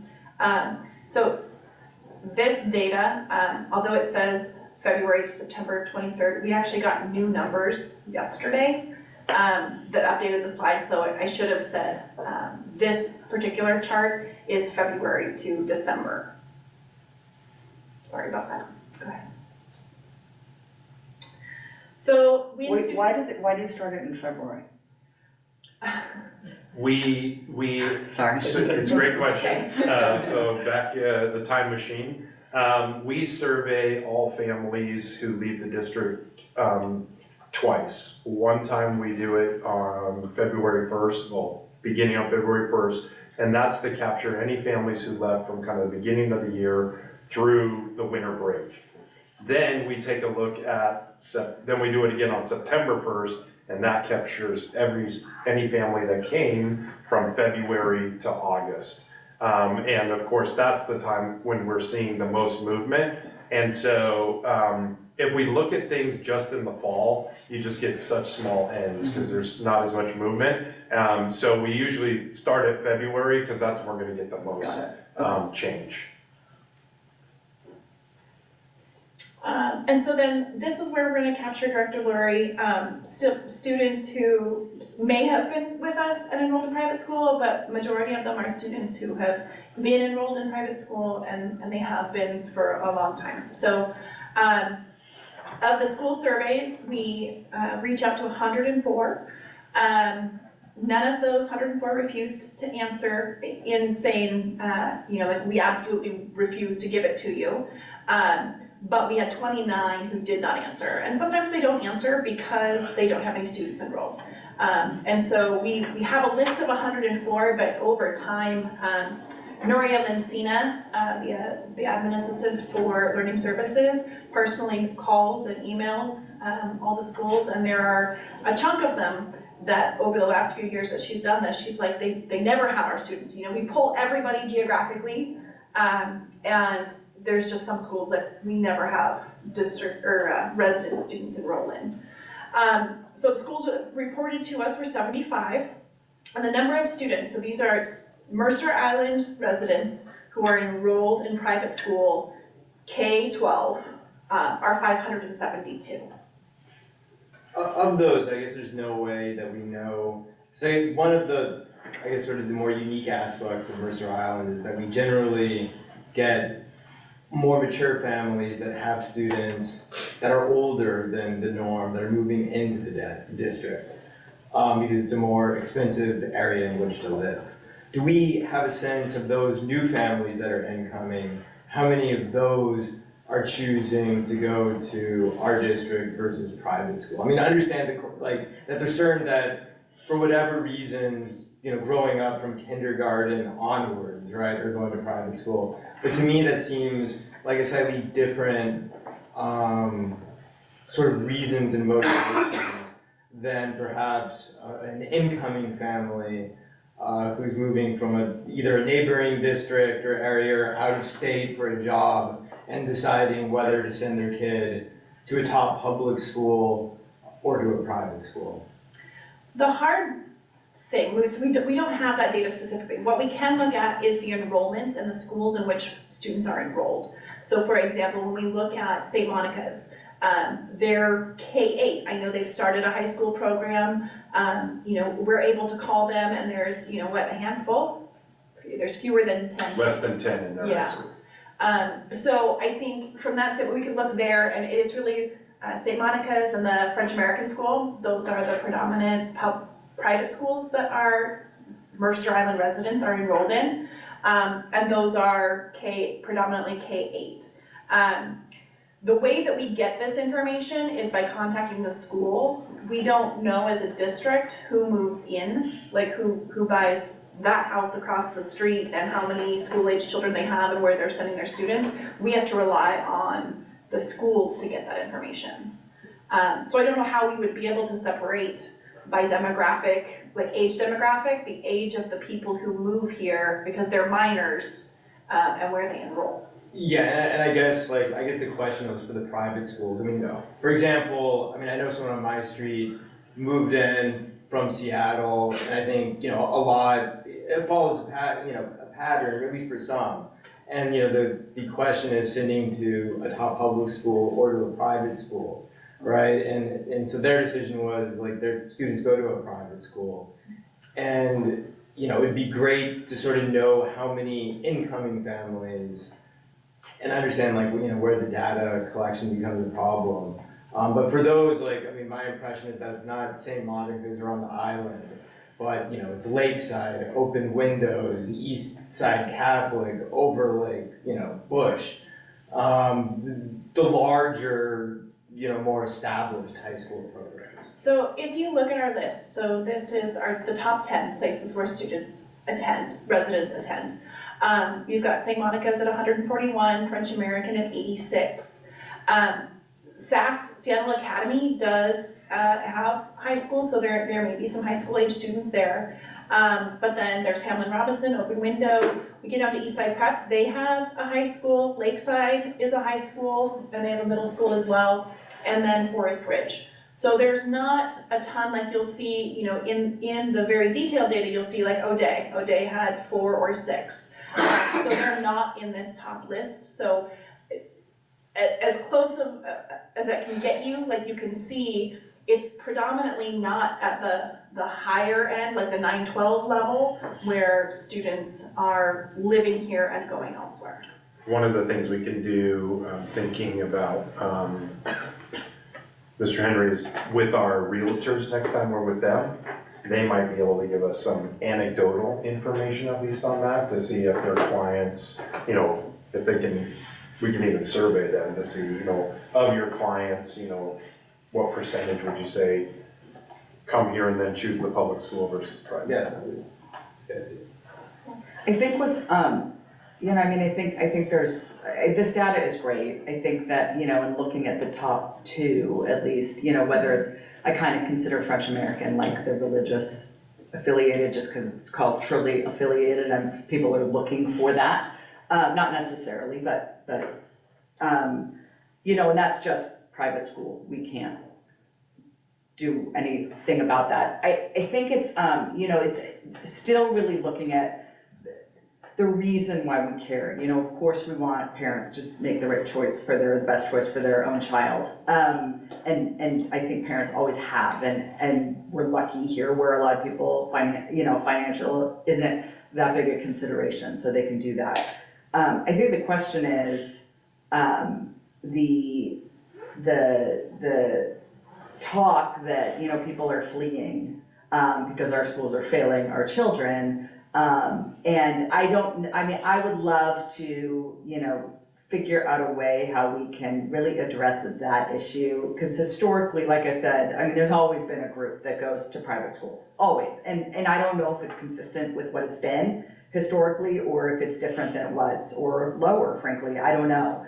But, I can't think of another analogy, but, I'd much rather see our administration spending time trying to catch fish in a barrel rather than catch fish in a lake, and in a big lake. And meaning, if, it's families that would always choose a private education, whether it's religious or cultural, or, it's based on their student needs, then, or their own family culture, whatever reason that is, or if it's something that we can be doing better. And I really just love to focus on where we can be doing better. And if there's a way that we can talk in the future of using this data, rather than just the numbers, and I know that's hard because it's much more subjective, I get it. But, I feel like, this argument, whenever anyone's unhappy, is, everyone's fleeing. I don't know that the numbers support that. If they do, I think we really need to dive deeper. Or if it isn't true, I think we need to know that. And so I guess I'm just saying, I don't know how we can do that. If anyone, has ideas, I think our numbers overall look good. So it's not like, yeah, we experienced the drop. We knew this was coming. People are going to believe what they want to believe in terms of birth rate and things like that. But what I'd really love to shift the focus on is, if there's students that we could be serving better, well, we could always be doing better. But if people are so unhappy, or their student is so not getting served that they actually make the drastic move to pull them out of their school and send them to a private school, yeah, I saw that too, which was awesome. But it was, I would love to just kind of be shifting this conversation to that. This is important to look at every year, but. Yeah, I think let me, so this is gonna be great, qualitative. I think the quantitative numbers, just to go back to that Jamie mentioned is, 126 students out between February and between February and September, 126 students out or thereabout, but yet 255 coming in or somewhere there. So our students who are going out, they're being replaced by more students who are coming in. So I think that's one quantitative number. The other one is really just thinking about, what are reasons that people are leaving? And I think that that's where I'll turn it back over to you to say, here's what we're hearing. Maggie Ty. Oh, sorry. Like it's hard to see because it's on the screen behind Fred, but not on the other screen. So like, I thought okay. Yeah, no worries. So I look at that. I'm throwing up smoke signals over here. So, anyways, go ahead, Maggie Ty. No worries. I guess I just have two things to say. Well, three. One is thank you very much for this information. It's very helpful. I did hear a lot during the election campaign, like during the school board campaigning season, people raising the alarm that like so many families were leaving the district in droves for this or that reason. And I feel like this information is really helpful. I would love to have it available on the website in kind of like a simplified form, like, how many kids are leaving / coming to the district and what are the top reasons, that kind of thing.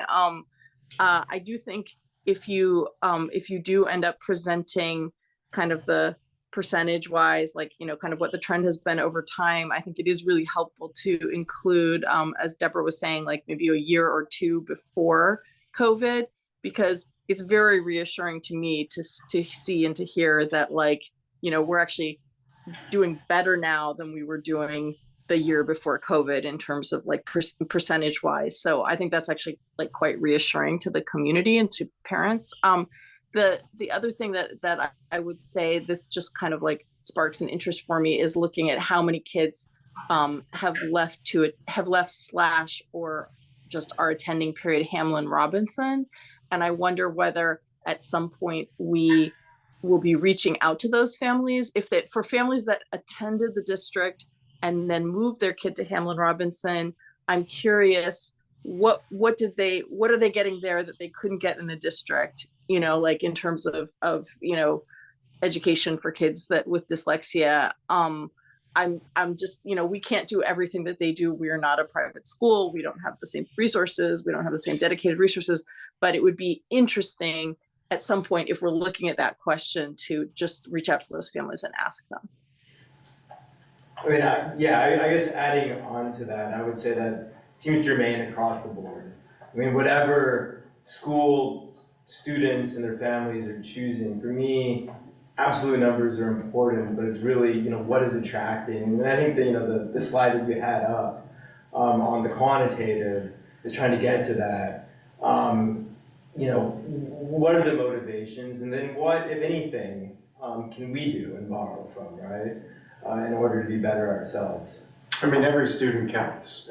We talked about that today with our superintendent student advisory around the work that the students are working with, how to promote belonging in their schools. And I shared with them some of the data that we're talking about here. And every student counts, because it's about the more students we have on Mercer Island going to our schools, then there's more community. There's also obviously a fiscal piece to that, and every student counts. Luckily we're right on with our projections, with our numbers. We know what happens when we miss our projections, and we don't ever want to be there, but it's really something that we're watching all the time and trying to think about three things. And this is what we've been saying, how do we attract students to come to Mercer Island? Once they're here, how do we retain them? And then the third piece is, how do we get families to return who have left? So attract, retain, return. And a piece of that is things like on January 25th, the high school is going to have it was going to be the 11th, but they've shifted to the 25th. But there's going to be a pretty significant event for prospective families. And it could be eighth graders who are thinking about the high school who are in our district. It could be a kindergarten family who's interested in the high school, or it might be a family who's at the high school considering private school. It is open to everyone and anyone. And then our elementaries are gonna bring back their tours this spring. So they're gonna be doing tours, and we'll publicize that for families who may be looking to come to Mercer Island, who wanna come to our elementary schools, and the middle school's working on something too. So I think some of it is on the return piece, but I do appreciate the conversation here, which is what can we do? Because we can control most what we're doing. We can't control as much what other families are choosing, but if we're thinking a little bit more about what we can do better, more often and differently, then that's another way to attract and retain. I had Andrew go back to this slide just as a reminder when it came up in conversation, you know, like the mass exodus and everybody's leaving. Just to show, in grades K through 8, our new enrollments this year outpaced our withdrawals in every grade level. You know, in 9th and 12th grade, they were even. And then in 10th grade is the only grade where we had 3 more students leave than new students come. And so, you know, I think this is, I appreciated maybe Ty, you saying, you know, it'd be good information to put on the website and have available for people so that the narrative is out there that, of the actual numbers and what is actually happening. Hendrix, if you could go to slide 13.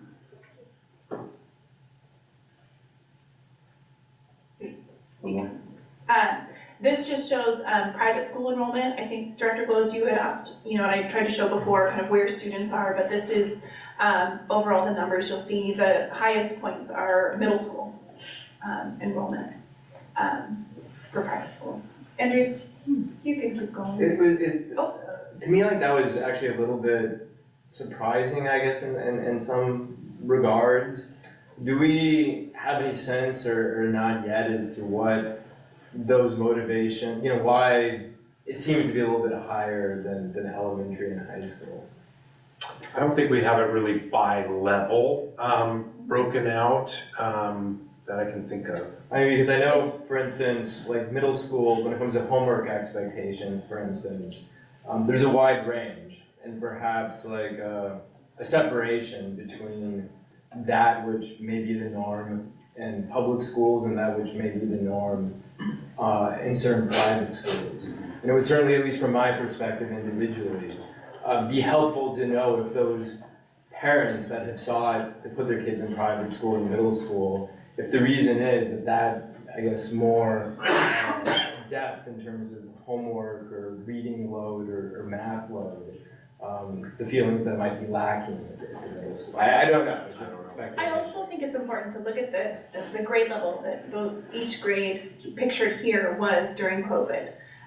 So if you look like our current 8th graders, they were in 4th grade. The current 6th graders, they would have been in 2nd grade. And so as schools were shut down and people were making choices, I do think that that's an important piece where we did have lots of families who chose private school when they could be in person. And so you know, to me, that's what stands out when I see that middle gap, is where the students were at that pivotal time. You know, 2nd grade, you're continuing the development of your math and literacy skills. You know, kids have only been in school for a couple of years, so some of those behaviors and socialization pieces are really hard when you're 8 and at home by yourself. So I'm not disagreeing that it could be the other parts, but it does stand out to me that of where students were at the time of COVID. Yeah, and this is great data. I mean, you know, thank you. The 7th grade is just the weird one. To providing, you know, all right? of this, like, I think it's been built out. And I think, you know, we could hypothesize all day. I mean, yeah, I think it's really important. I think, you know, at least around here, and I don't know if this is nationwide, but here, I mean, they do tend to be split between K-8s and then high schools. And so, you know, while we see 6th grade as a natural transition, clearly, at least from this data, 9th grade is the much more natural transition back. So, you know, I don't know that we can ever get those answers, but watching the trends, I think, is hugely important, and knowing, you know, when Maggie Ty was saying, was it Maggie Ty or you, that said about the Hamlin Robinson, I would actually include, was that you? I would include, Maggie Ty, I would include, open window to that. I think those are both sets of students with special needs that you know, are more challenging to address in a gen ed classroom. So to me, looking at, if we look at both of those, I think that, you know, at least it's reasons and perhaps things we could improve on. All right. And then a new feature that we added, oh wait, we're still on the exit survey, sorry. We're still there. So we do ask, as Fred mentioned earlier, we do ask exit surveys. This was sent out in August, so we have the data from the February one. This is the data from the August 23 exit survey. We had 55 student responses on behalf of 55 students. The greatest response we received was from students in 8th grade. Go ahead, Andres. Again, exit reason aligns with what we saw in the overall data as to why students were leaving. Moving, it is the #1 reason. Private school is the 2nd reason. Go ahead. But do we ask them why private school? So we ask, if you go to 22 again, we ask the reason. 22. Yep. You know, give us more information, tell us why, and then we pulled the keywords and the themes, and those that are bigger and bolder here are the ones that occurred more frequently than those in the smaller, lighter font. So, you know, there's not enough specifics because it's open-ended to say, you know, like here's a rank order, but trying to get a sense so that we know, you know, okay, the biggest things were curriculum and individualized attention. You know, from a curricular standpoint, I would want to dig in and figure out, okay, what grade levels, you know, where did they go? That would help us. Because in a lot of places, private schools don't have to go through the same level of rigor and limitations for adopting curriculum. You know, it can be. And they don't have the same state requirements with regards to standards and courses and. And then individualized attention, you know, I would love to see where, you know, if we could backtrack, where do people who indicated individualized attention end up placing their students? Is it, did they move? Is it that they went to Hamlin Robinson, they went to Open Window, they went to Lakeside? That part we just don't have quantified. Another way that we can actually track is if we know the percentage of IEPs of 504 that leave and see what services, but also if kind of correlate and look at what schools they're going and what services they're receiving. So that can help. I am sure Dr. would be grateful. As far as the 504s, we would definitely see probably a larger number. We probably won't see as large of a number on the IEPs with special education, simply because almost all of those schools don't have a special education department. However, if they're leaving to somewhere like Hamlin Robinson, they might have something, so absolutely. One of the things I just wanted to comment on that's in the slides that sort of stood out to me as fairly astounding is one of them is, did you move to MI specifically to enroll in the school district? And only 12% of respondents said that no, they did not, or stated the opposite way. That nearly 88% of families that moved to the island did in part because of the school district and its reputation.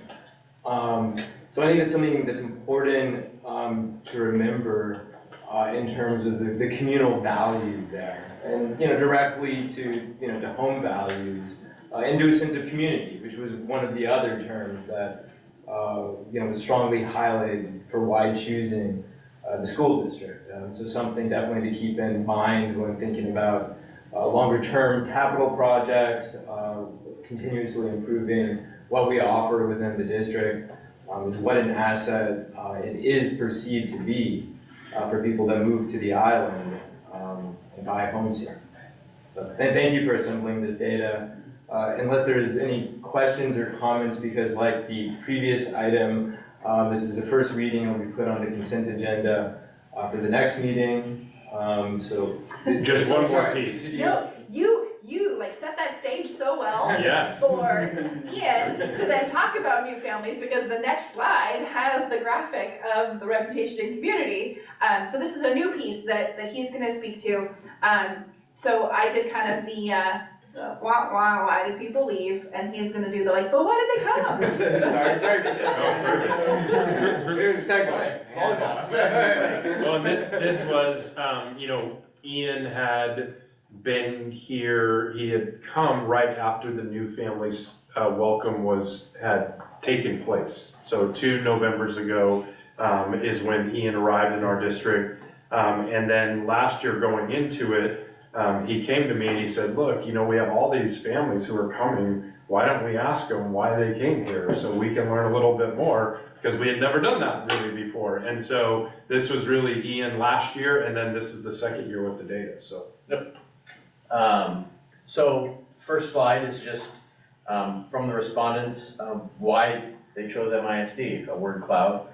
Same as Jamie said earlier on the previous word cloud, the bold and the size indicates how often that was said or indicated. But as you said, Director Glow, its reputation sits out there right in the center, big and bold. Next slide, Andrews. And so we had 415 families receive the survey. 52 families responded, representing 74 students. We sent out the survey prior to the new family event in October and after the new family event in October. One of the things we will do next year is we'll have, we had packets that we gave to families with information about the district and the schools and youth and family services, but I also want to put a QR code in there to the survey, and I want to have the QR code at our table. We had a tent and people, all the families came by. We were first stop on all the community events. And I want to have our administrator say, hey, have you filled out the survey? Hey, have you taken our survey? Hey, here's the survey, scan it with your phone. That's something we can add at future new family events just to get more respondents. And we had 52 families respond this year. We had 41 reply the first year we did it. So I'm hoping that as we grow this, we get more and more responses and get people to, get new families to, or fill it out and tell us why they came.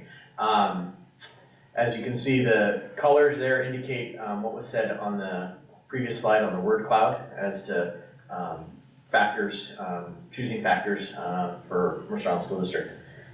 Next slide, Andrews.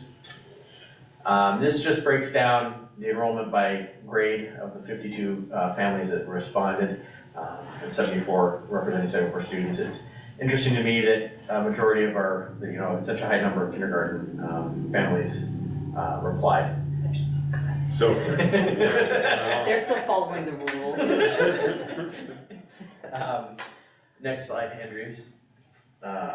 So this just shows of those 74 students where they were coming from.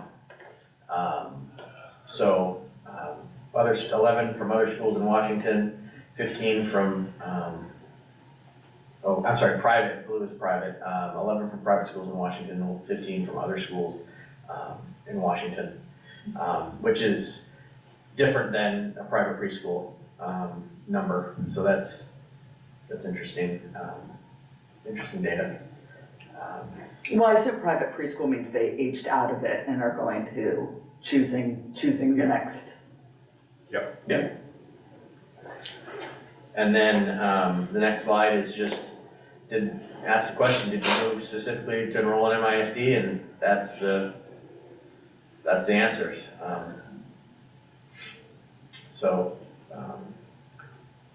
50% yes, 36% was definitely part of the decision. Yeah, pretty cool. And then this last one, there's several observations I'd like to highlight just on how new families that are moving are finding out information about our district, where they're going to get the information that they want. We launched new websites in March. They're listed at 80%. I think the work that we've done on our websites with Andrews, with our website coordinators, with putting up information and stories and the redesign has definitely helped helped us tell stories, helped us highlight aspects of our schools, aspects of our district. Also on there is, in yellow, is the realtors. 17% indicated that they spoke to their realtor about the school district. That to me says that our meetings with realtors are important. How we're connecting with them, how we're highlighting what we're doing, what Superintendent Rundle is doing to answer their questions and point them in directions where they can get their questions answered, or meet with them, or speak with them, or give them a tour. The goodie bags that we hand out with school information for their clients to put at open houses, I think is important, and it's a factor in using our relationship with realtors to market our schools and say, here's all the information we can give you, what else do you need? Is very helpful. One thing on there that in green is great schools, and they're a competitor niche. And at our realtor meeting, the realtors were very into great schools because it connects with Redfin and Zillow.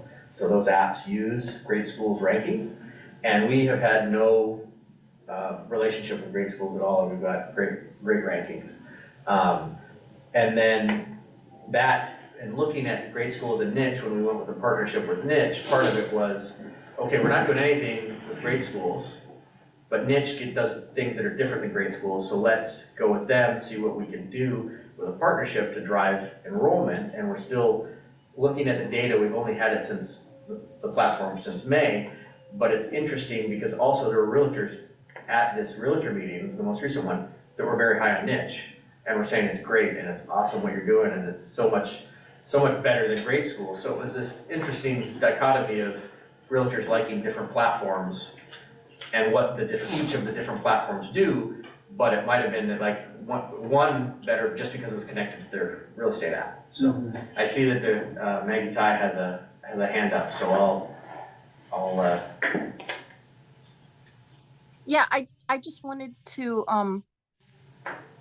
say I'm so happy to see like our social media is reaching that many people, because I think, like pre-Ian and like go back, a year or two, and we had barely, we had a social media presence, but it was very kind of like pro forma. And I think we're doing so many creative things now. Like I'm always happy to see the social media postings across multiple platforms. I did wonder about the other category. I wonder whether we should be asking if people are getting information from groups like Neighbors of Mercer Island or Parents of Mercer Island, like those kind of like social media groups, because I definitely have seen people post on those groups like, hey, we're thinking of moving to Mercer Island, what do you recommend? Like we might move now when our kids in 5th grade, or we might start the next school level. So that's just a thought, like in future, if we're asking, that might be a category to ask about, but that's all. This looks great.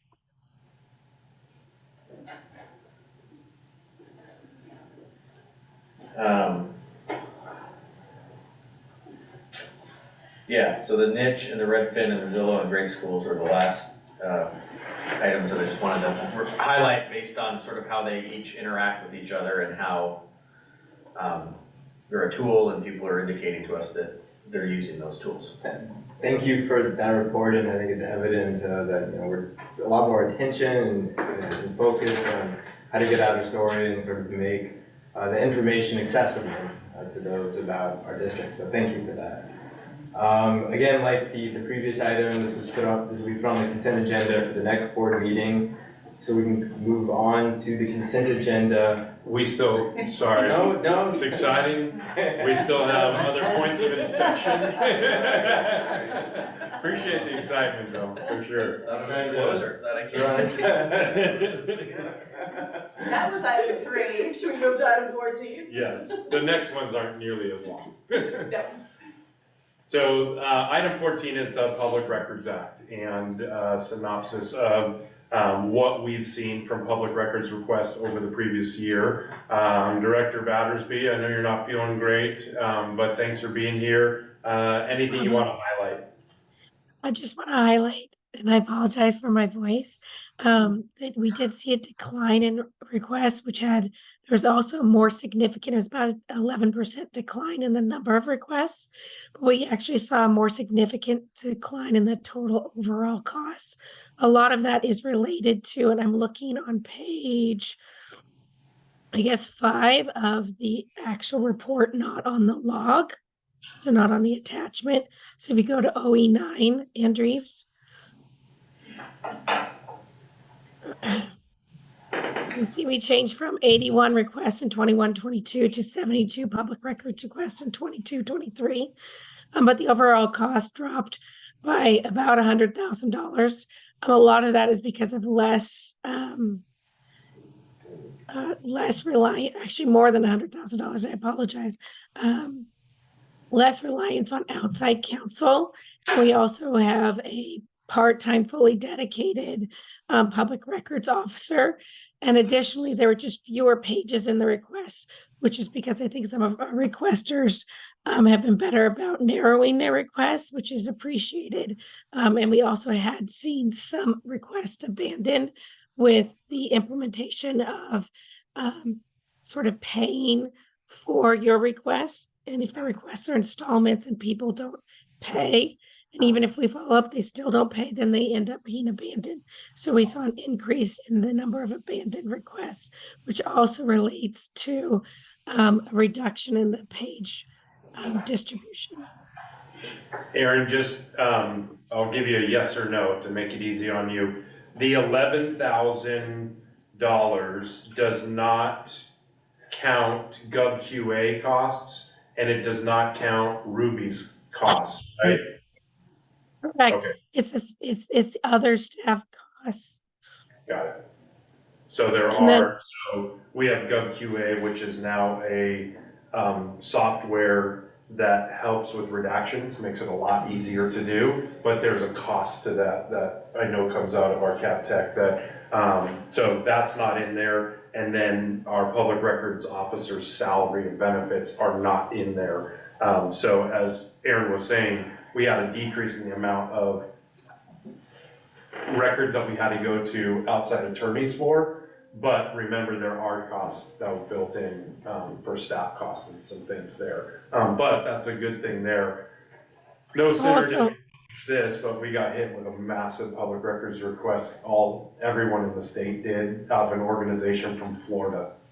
And they want all kinds of business records related to contracts and vendors and everything else. And so we're already working with the ESD and with SIPC and others to try to minimize it, but it just gives you an idea that sometimes our public records aren't even entities in the state of Washington. These are outside entities who are usually it's under some umbrella of open up government, blah, blah, blah. And so that just came in this week.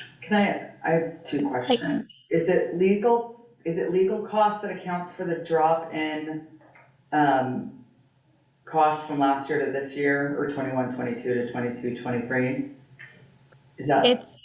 There's two things. So if you look at total costs and additional costs, you'll see the drop in total cost is largely related to a reduction in outside attorney costs.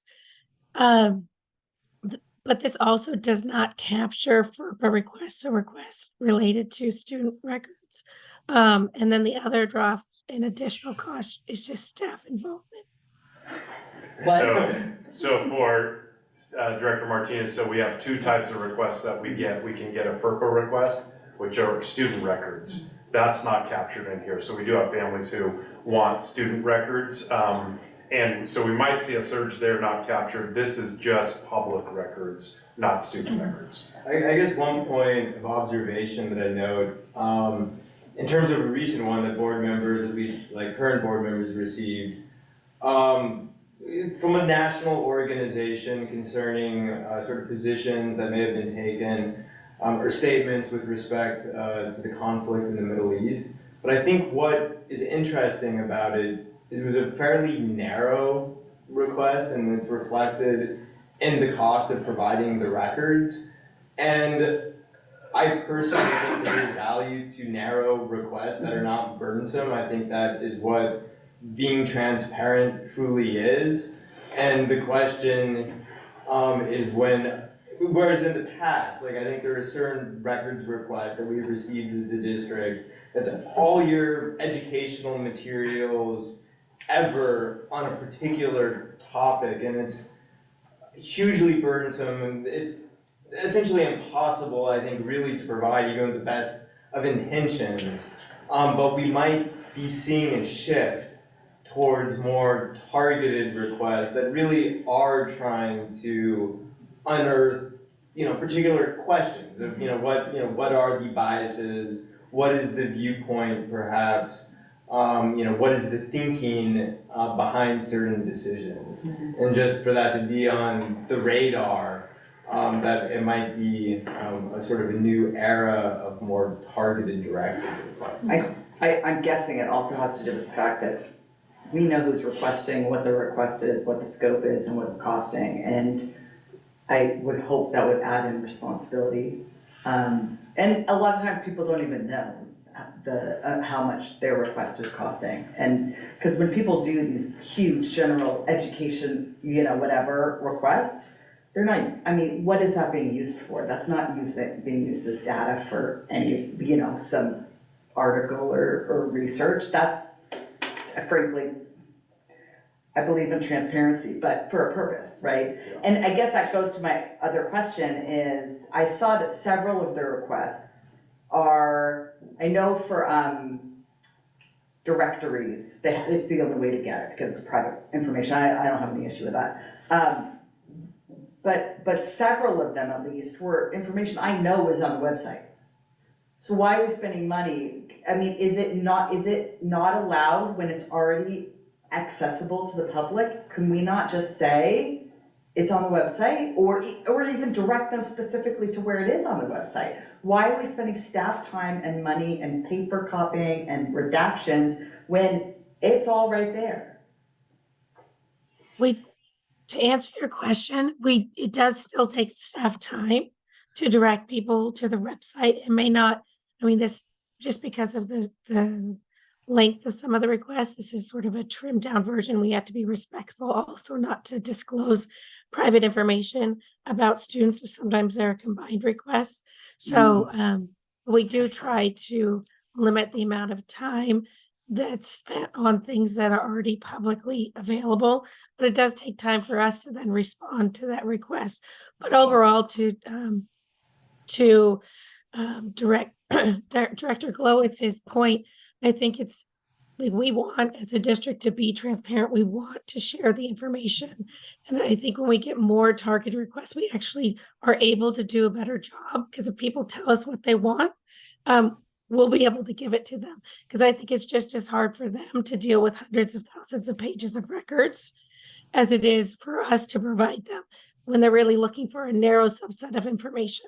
So I think we have I think it actually is more transparent when we can, it has the effect of being more transparent when we're able to identify what they want, or they're able to identify succinctly what they want. So I do appreciate when requesters are tailored in their requests.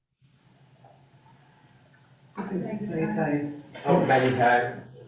Yeah, I just wanted to remind people, remind the viewing public, such as they are for this meeting, that the public record request logs are still available on the website. So if people are curious to see what types of things are being requested, or and when, and I think the cost, correct? That's all listed. I just tried to look it up myself, but I was experimenting with our new languages, and I managed to turn the website into Vietnamese as a test. And because I'm on mobile, I can't turn it back. It's all Vietnamese for me right at this moment. But anyway, just a reminder that that's on the website.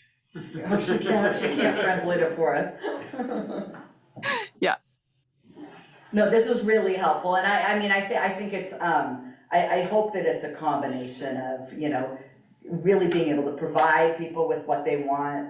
When I say it's already on the website, I appreciate that it's already there and accessible information for people who want it. But also, you know, people realizing that this costs money and, you know, whatever, you know, hopefully it's a good reason to have staff spending their time, and this is coming out of our general education budget. And if you want it and need it, great, ask for it. And if it's a fishing expedition, let's think of how it impacts education. That's all. And the things that we have to take away in order to follow the law. All right, Aaron, thank you. Good night, and we'll probably not see you till Monday. Doesn't sound like it. Or it sounds like it. Yeah, right. All right, moving right along, number 16. We have, this is our ALE as a monitoring level 2. These are alternative learning experiences for us in the Mercer Island School District. This predominantly looks like My Online. So these are our online courses. You will see in the chart, Andreas, it's on page 7 of the report. A slight uptick in the number of individual students served. If you recall, during COVID, we had a number of students, we got permission from the state, we applied and became a full-time provider so that we could have, we called it Red Remote Online. So we had a couple elementary classrooms that were fully remote and they stayed that way all year. We also had some students who opted to take all courses online because there was no interest in returning to in-person learning or hybrid learning. So that accounts for the big jump of 240, well 170, from 114 in 1819 to 170 in 1920, and then the big jump 2021 when we were hybrid and returning to school. Then last year, 2 years ago, we saw a more traditional number that we've seen, looking back to 1718 and 1819, although we did have 30 more students. And then this last year, we had 164 students who were enrolled in 112 different courses. And I think it's important to note that the tighter our high school schedule is, the more students need any kind of flexibility, and one of the only ways that we can provide that is through online. You know, classes that are singletons within our schedule, AP French or French 4 might be offered one period, but if that one period is pitted against a student's elective of choice, they might choose to take a course online, or if based on their schedule, the only period it's offered is a period that they can't get that class, or I'm sorry, the period they can get, they need the class is a period they can't get into the class because of numbers or things like that. Our outlet is My Online. So as we see enrollments come through in January, February of this year and what students are picking for courses, one of the things we try to hold on to is keeping space for the ability to enroll online if we can't get more sections. So hopefully students choose the right courses they want to take so we can fund those and fill those and staff those. Do we know what the courses are predominantly, or is there courses that are sort of perhaps overrepresented in terms of the online learning environment? So I would have said, like last year we didn't offer Calc BC in the schoolhouse. We have it this year. So last year we would have had 28 students enrolled online. This year those same 28 students would be enrolled with us because we offer it.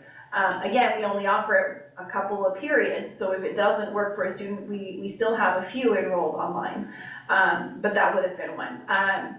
There is not a particular course that stands out. It's a smattering, and we absolutely have the numbers and the data, and we could pull that and share that if you'd like, but it's not like one particular, like it's all sophomores in this course. It really is a smattering of things. There's some courses we don't offer. We don't offer Japanese. And so students have the option to take it through My Online. Sometimes it's CTE courses that we don't offer, but they can enroll in online. It really depends on the kiddo. For the courses that are offered online, how does the content vary? I mean, what is the substance of those courses?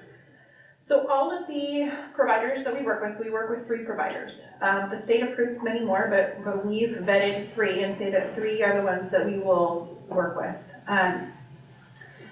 Then we go through periodically and departments look at courses that are offered. Essentially, they have to be approved by OSPI as meeting state standards. And then we review them, and we have eliminated some providers over time that don't meet a certain level of rigor that we would accept and feel that students would be successful in returning to us. So, for example, we used to give credit to BYU courses online, and we no longer do that. Through a course of review, their courses were not hitting all the standards and meeting the requirements. Even though the state approves them, and they're an OSPI approved provider, it doesn't meet our expectations, and we don't feel like it prepares students to transition back into in-person. But we have 3 providers we do use, they're listed in here, and we work with them. And sometimes people get upset because, they found a course elsewhere and they want to enroll, and the hard thing is, we really believe in what our teachers do and provide, and those teachers who provide our online courses, they're already navigating 3 different platforms. And so just bringing in any old platform is hard because we've got to register them, monitor them, communicate with the teachers and things like that. But we also really believe in the teachers that we have in the school buildings. And so, we want to make sure that we are supporting that, and we're not, and what students are learning and experiencing is going to align with what we're doing. And we just don't have the bandwidth as a small district to vet every single program. So we've got those that we have eliminated some over time, and we feel confident in the ones that we do work with. Did you say that those people who do MI online, they meet weekly with like teachers and stuff? So there is a requirement in order to do an online class through ALE, like through the district, where there has to be connection at least once a week. It can be via email, it can be, we assign a period so that if a student is working and they're struggling and they need a little more in-person contact, that they have an assigned instructor, MISD instructor, to support them and follow up and help coordinate, missing assignments or things that they're not understanding. That we don't get funded for by the state, right? So we receive reduced funding for ALE, and within that we have to pay for the course enrollment itself, which is usually about $300, $350 per course, and then we fund the My Online teachers who support the students. So anytime a student's enrolled in an online course, they have a space and a human they can go sit with if they like that space. They could also choose to do it at the library, but they do have to weekly meet. But yeah, ALE is funded not at a 1.0 FTE.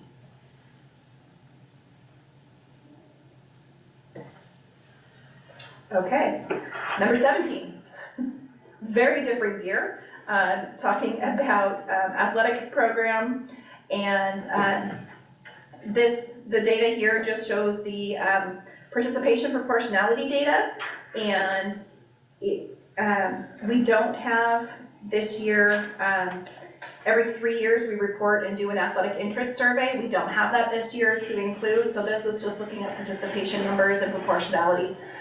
The high school has relative proportionality, plus and minus 1%. The middle school has slightly more female participation proportionality than male participation. I did not get a statement from the middle school as to why that might be.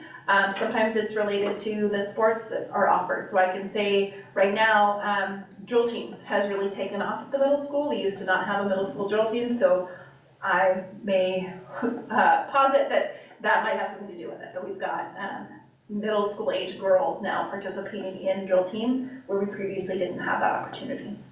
I think in the fall, cross country is boys and girls at the middle school, and then there's girls volleyball, but there's not a boys equivalent, there's not a more boy-centric sport for the fall. We have wrestling in the winter, which tends to have more boys than girls at our middle school, though that is co-ed. And then we have track in the spring. And so I think volleyball has tended to And be some of softball, that. And softball, that's right, now we have that. which is co-ed, Yes. but more girls than Right. boys. I understand the Title IX reasons for focusing on athletics. Do we have any reporting data that talks about participation in other extracurriculars apart from athletics, or is it just athletics that we have data on? So we have lots of participation data in Fundamental 2, I think it is, where we look at choir, band, taking extra social studies courses, extracurricular activities. I don't recall if we break that report out by gender, but we do participation numbers in that report for a variety of other activities. Yeah, that has not been, I mean, that could be something you as a board talk about, and if you want to adjust the language, 17 has generally just, well, not generally, it is just about athletics. I mean, I'm just trying the logic in terms of it's about participation. Doesn't matter so much what form that takes, if it's athletics versus non-athletic. I mean, isn't what we're sort of, at least from my perspective, like trying to get at is, are students engaged, and then how does that break down by gender, right?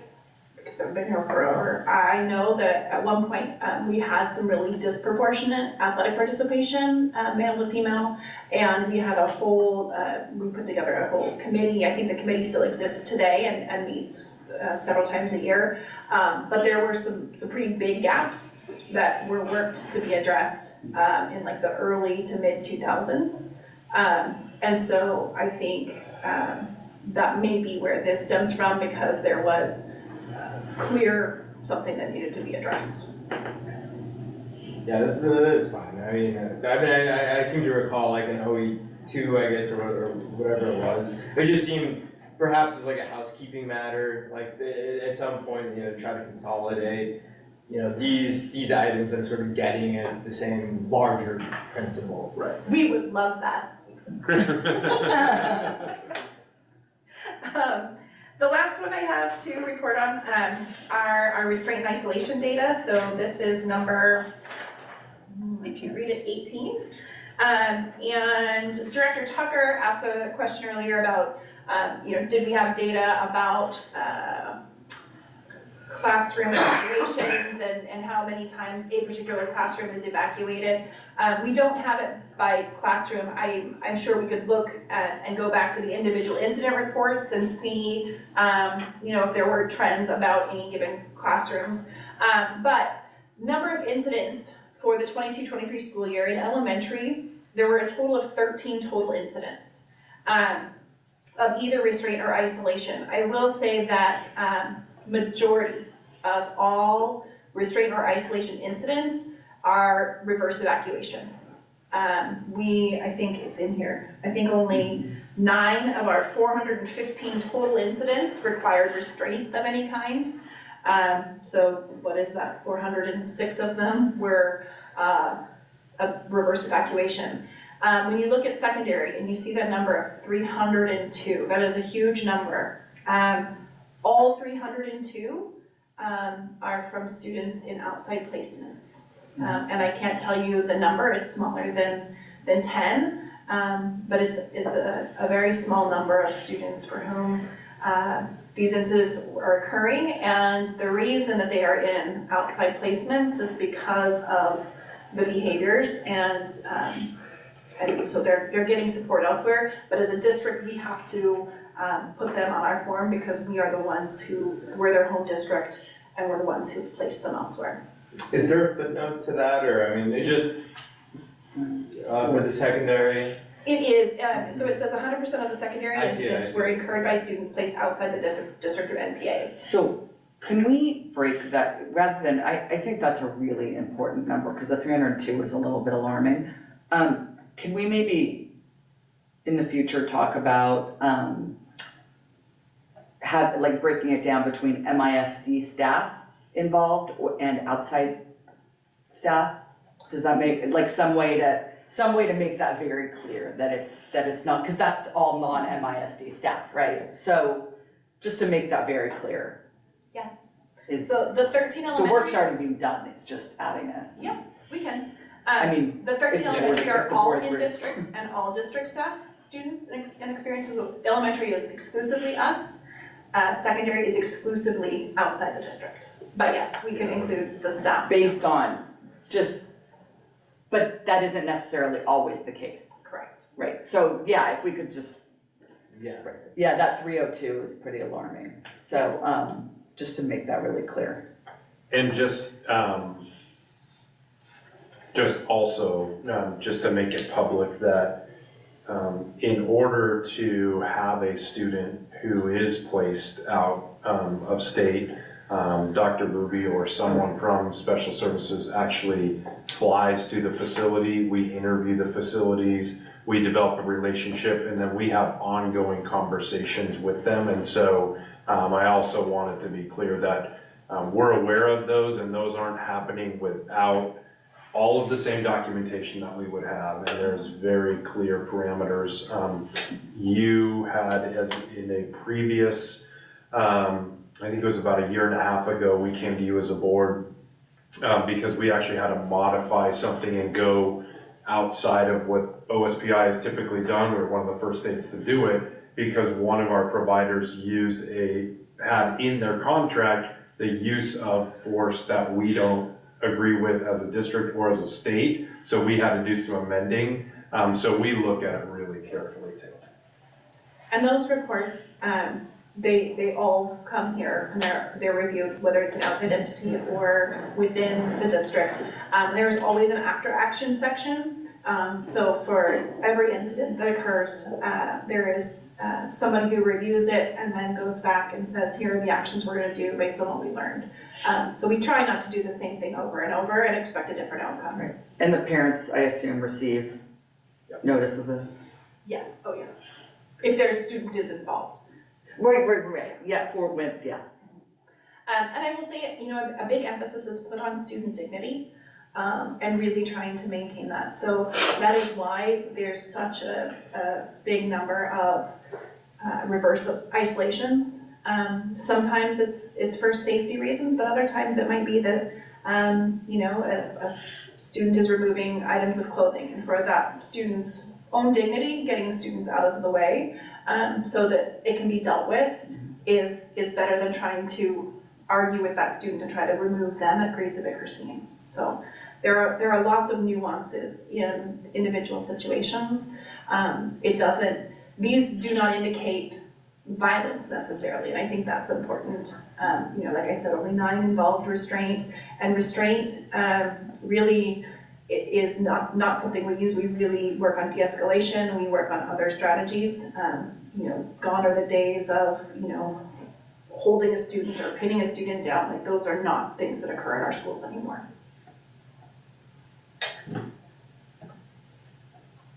Now we can. Okay. Hearing no further questions or comments and proceeding thoroughly through that item and addressing all the that line items.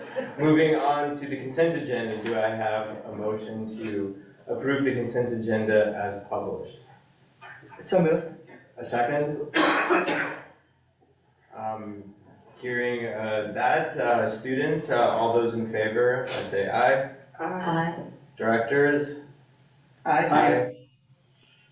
And the consent agenda as published is approved. And now moving on to any announcements. I covered them all. Okay, so Deborah with the legislative report. So we added late to the agenda. Sorry, I'm scrolling down to it. I went through, and because of the timing and when we're meeting with our legislators, which is January 4th, and so before our next meeting and before our 5th board director gets sworn in, I went through and just kind of did a draft of, this is a total rough draft. as it says, and really kind of just doing it from my memory, things that we have talked about that different board directors have said in terms of the bullet points. So I tried to kind of guide it based on what the what WASDA does with the state priorities, or with WASDA's priorities, and really make it our very district specific. And so this is just kind of a first run at this. I don't know that we, so I guess feedback it doesn't have to be tonight, but feedback at some point between now and January 4th would be good. If it's not anything major and it's just wordsmithing, I think that's something that we can do. We certainly want to make sure that we have it before our day on the Hill. And we'll put it in a nice little form like the state does, but I just wanted to kind of hit the issues, and if someone thinks that something significant is missing or unclear, I think we should try and address before January 4th, but it's not anything we're taking action on. These are just basically talking points with our legislators, so I think we're okay rules-wise. When we do kind of have a final draft, obviously we'll approve it as a board. So, just take a look. Like I said, it doesn't, if you have something glaring now that you want me to look at, I'm happy to. If not, take a look. If there's wording that you think could be more, a better descriptive, that I'm not tied to anything. I just tried to pull the things from the WASDA priorities and not reinvent the wheel, and then take out the things that I didn't think were particularly relevant to us, and then put in specific kind of examples of things that we've talked about, like the FTE to headcount that we've talked about, the regionalization factors to levy capacity. To me, that made sense because I knew what I was talking about, but if it doesn't make sense to someone, as someone who didn't write it, that's the kind of thing that I think that we should make sure to fix before January 4th. Any comments, students? We'll read through it. Yeah. And then you can just let me know. Yeah, we'll just email you or something. Perfect. And then, I don't want to cut anyone off. I was just going to mention Day on the Hill and last weekend in January, right? Yes, it's the 28th and 29th. So in the past, it's typically been the ledge rep who goes with our students, and but Dr. Rundle and I were talking, it's like there's no reason for that. I mean, there's plenty of districts that have all the board directors that go, and it's really a great experience. So just to explain the process, because I don't think anyone else has ever gone. Last year was my first year. So the first day, it's afternoon, and it's a opportunity to hear from some state legislators. We typically will hear from the legislators who have leadership positions on the education committees. We might hear from Superintendent Reichdahl. We might hear from the governor for about a minute and a half. And it's not usually a lot, or at least it wasn't a lot last time. It was mostly remote and mostly recorded statements last year. We were all together, but the statements themselves. Then the second day is the Day on the Hill. They're looking at restructuring it a little bit this year, so that districts are meeting with the educational leadership representatives and senators rather than our own district representatives, but we'll get told what WASDA is doing. If that's the case, we could set up another day to go down and meet with our own representatives, but 2 of them, or 3 at least, are on those, or we'd likely meet with. And it's a great opportunity. We like to let our students take the lead in the advocacy because the legislators care more about what they have to say than what we have to say, and tell better, stories and examples of what this is. So, and that actually tends to be all day. I think we got back in the, early evening, late afternoon, something like that, right? Anything I missed that's, it's just a great opportunity to kind of see the system work and meet with other board directors from around the state. There's other students there, not a ton, but I bet every year there's going to be more and more. So, you guys got to meet with the governor last year. Yes, we did. All the students did. Yeah, the adults did not. Yeah, he wasn't that cool. That's what Content-free content. But... Content-free content. Yeah. So anyways, I personally would encourage everyone, I think it's a great learning opportunity, a great chance to see really, even if you're not comfortable, saying anything or doing the advocacy to observe it and see it. And I just think and the more time we can, spend together as a group and build those relationships, I think the better off we all are for it too. Thank you for that. I think maybe we can discuss, since there's no agenda item to approve the legislative priorities. From my perspective, I think they should be perhaps narrowed and more consolidated to get at least unanimous approval. I think some of them, there's a lot of points and bullets, and I think from what I've seen in the city and other analogs, at least for unanimous approval, I think would need to be condensed and perhaps at a more abstract level that doesn't take such a position that might conflict with some beliefs. But we can talk about that at the next. So you want to take kind of our main 3 bullets. So we've talked a lot about levy funding and regionalization, and then say, what's the other one? The other one was, reducing majority to a simple majority. Yeah, I think those would be good hit starting points. I think the third, I'm a little bit more on the fence about. About bonds? Yeah, we can discuss the philosophical reasons. It's for a separate discussion. I think that actually I could be persuaded. I'm more on the fence actually about reducing the 60% for bonds.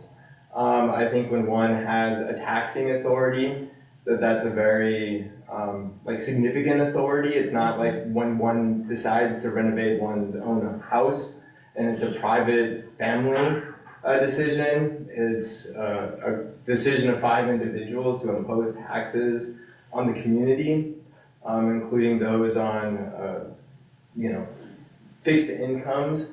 And I think there is a very persuasive argument personally that 50% should not be. And again, I understand both sides of the spectrum, but for me it's a little bit more open-ended. Certainly when it comes to regionalization, and I think as that carries through to levies makes sense. But we can discuss that. This isn't an item for action. And thank you so much for taking the lead, for putting something forward that's independent of WASDA, which, as we discussed, I don't think is that helpful. And I think that there's unanimous feeling on that. I think there's an argument to be made to reduce it to really the 3 to 5 talking points that we really hit every time we talk to our legislators. I'm going to push hard on the bond, but I understand your point. Levies are 50. Yeah. Yeah, no, I know.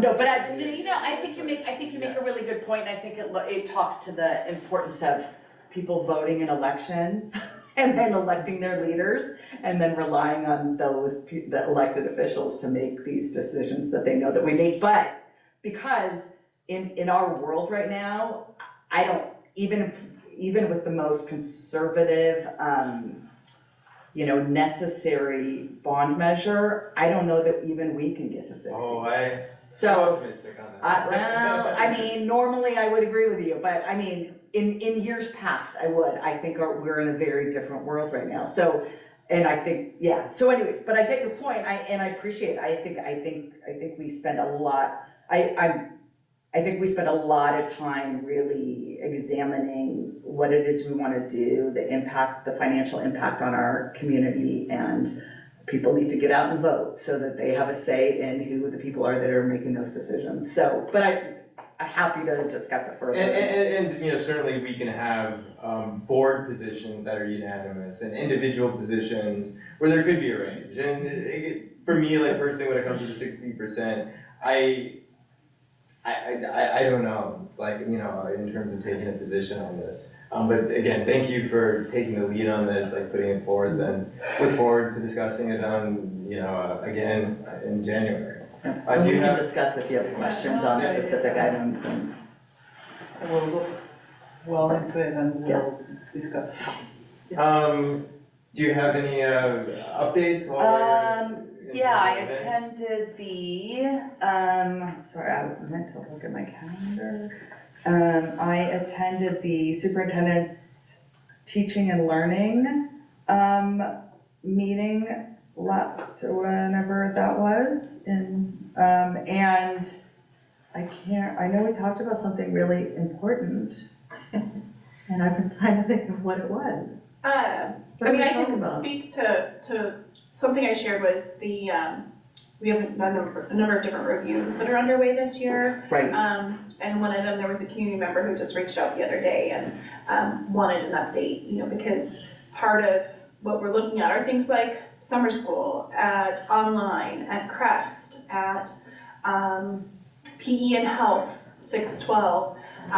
So we're looking at a lot of different things, and there are implications to each of those. And so as part of it, within that review, there was a community engagement component. And so coming out in January will definitely be multiple opportunities for community engagement, specifically around, you know, why do people enroll in summer school? Why do students want online courses or flexibility in schedules? Why, you know, what would be the impacts or the reasons as to why PE and health, if there are changes, what those would be and what people want. So that's coming. It's not, we're not ready for that yet, but in every one of those reviews, there's opportunity for community involvement to help inform decisions. Thank you for that summary, and it's really interesting because, you know, I mean, every year the Learning Services does reviews on different things, and it's important. It's really what people care about are the educational programs and the different types of course offerings and things like that, that is really what's of interest to community members. I'm looking at my calendar now, realizing that it's been like a month since we had a meeting. So I did attend the WASDA conference with a few others, and the first day was the law conference where we learned more about the lawsuit about social media. So I will pass that. But basically, long story short is, we know that the AG's office, along with like 40 other states, has also filed, and the impact on districts will be extraordinarily, to join the statewide lawsuit, will be, no, not statewide, the private one, will be extraordinarily limited to, like, you know, just like a survey.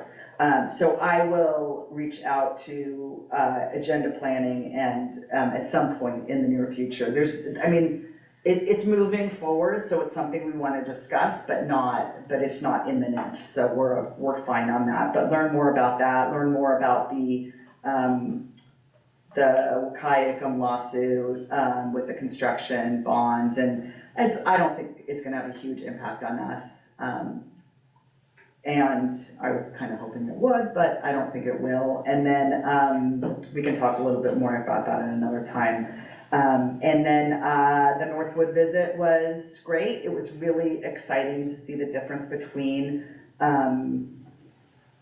2 years ago, coming out of COVID, the visit, and how they were doing. And I mean, teachers were like, you know, on the floor, under tables in fetal position then. And now just so much more energy and back focused on education and working with students. And I mean, always we're focused on education, but so overwhelmed that it was, you know, always not a secondary, but just so overwhelmed. Just want to congratulate Christina on her election to the board, and Maggie Tai on her re-election to the board, and look forward to welcoming our 5th director when we find out who that is. Thank you for that update. Maggie Kai, do you have anything to share? No, I had actually 2 PAC meetings scheduled for earlier this week, and one got canceled and the other one has been moved for other reasons. So I got nothing, but it's nice to be here virtually. Christina, welcome. And so as you probably know, or if not, have heard, at the end of the board meeting, we go around and each board member says, if they've had assignments or what they've done outside of the board meeting and shares it with the group, or just a few brief words or comments at the conclusion of the meeting. So I'm not sure if you, I'll give you the opportunity. Thank you. I'm learning and I will be totally on board on January. I think it's a great first meeting. Yes, thank you.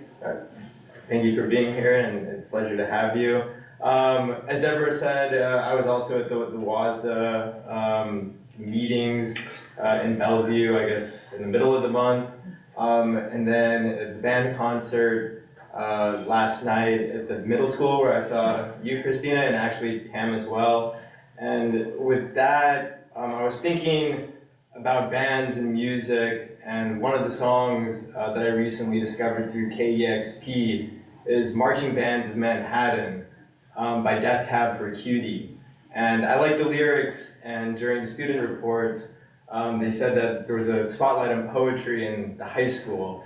So if you indulge me for 1 minute, I just wanted to read the first couple lines of the song, because I think it's appropriate.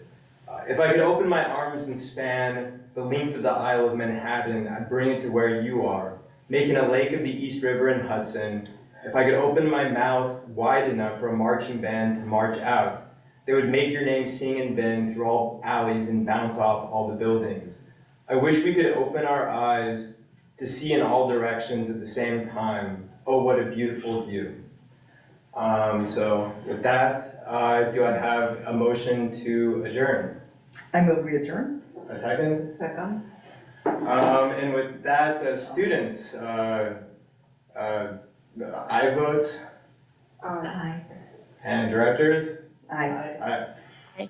And we are adjourned at 8:03. Thank you all. Thank you. Good job, Director. Blowing, we made it. Oh, wow. What we got there?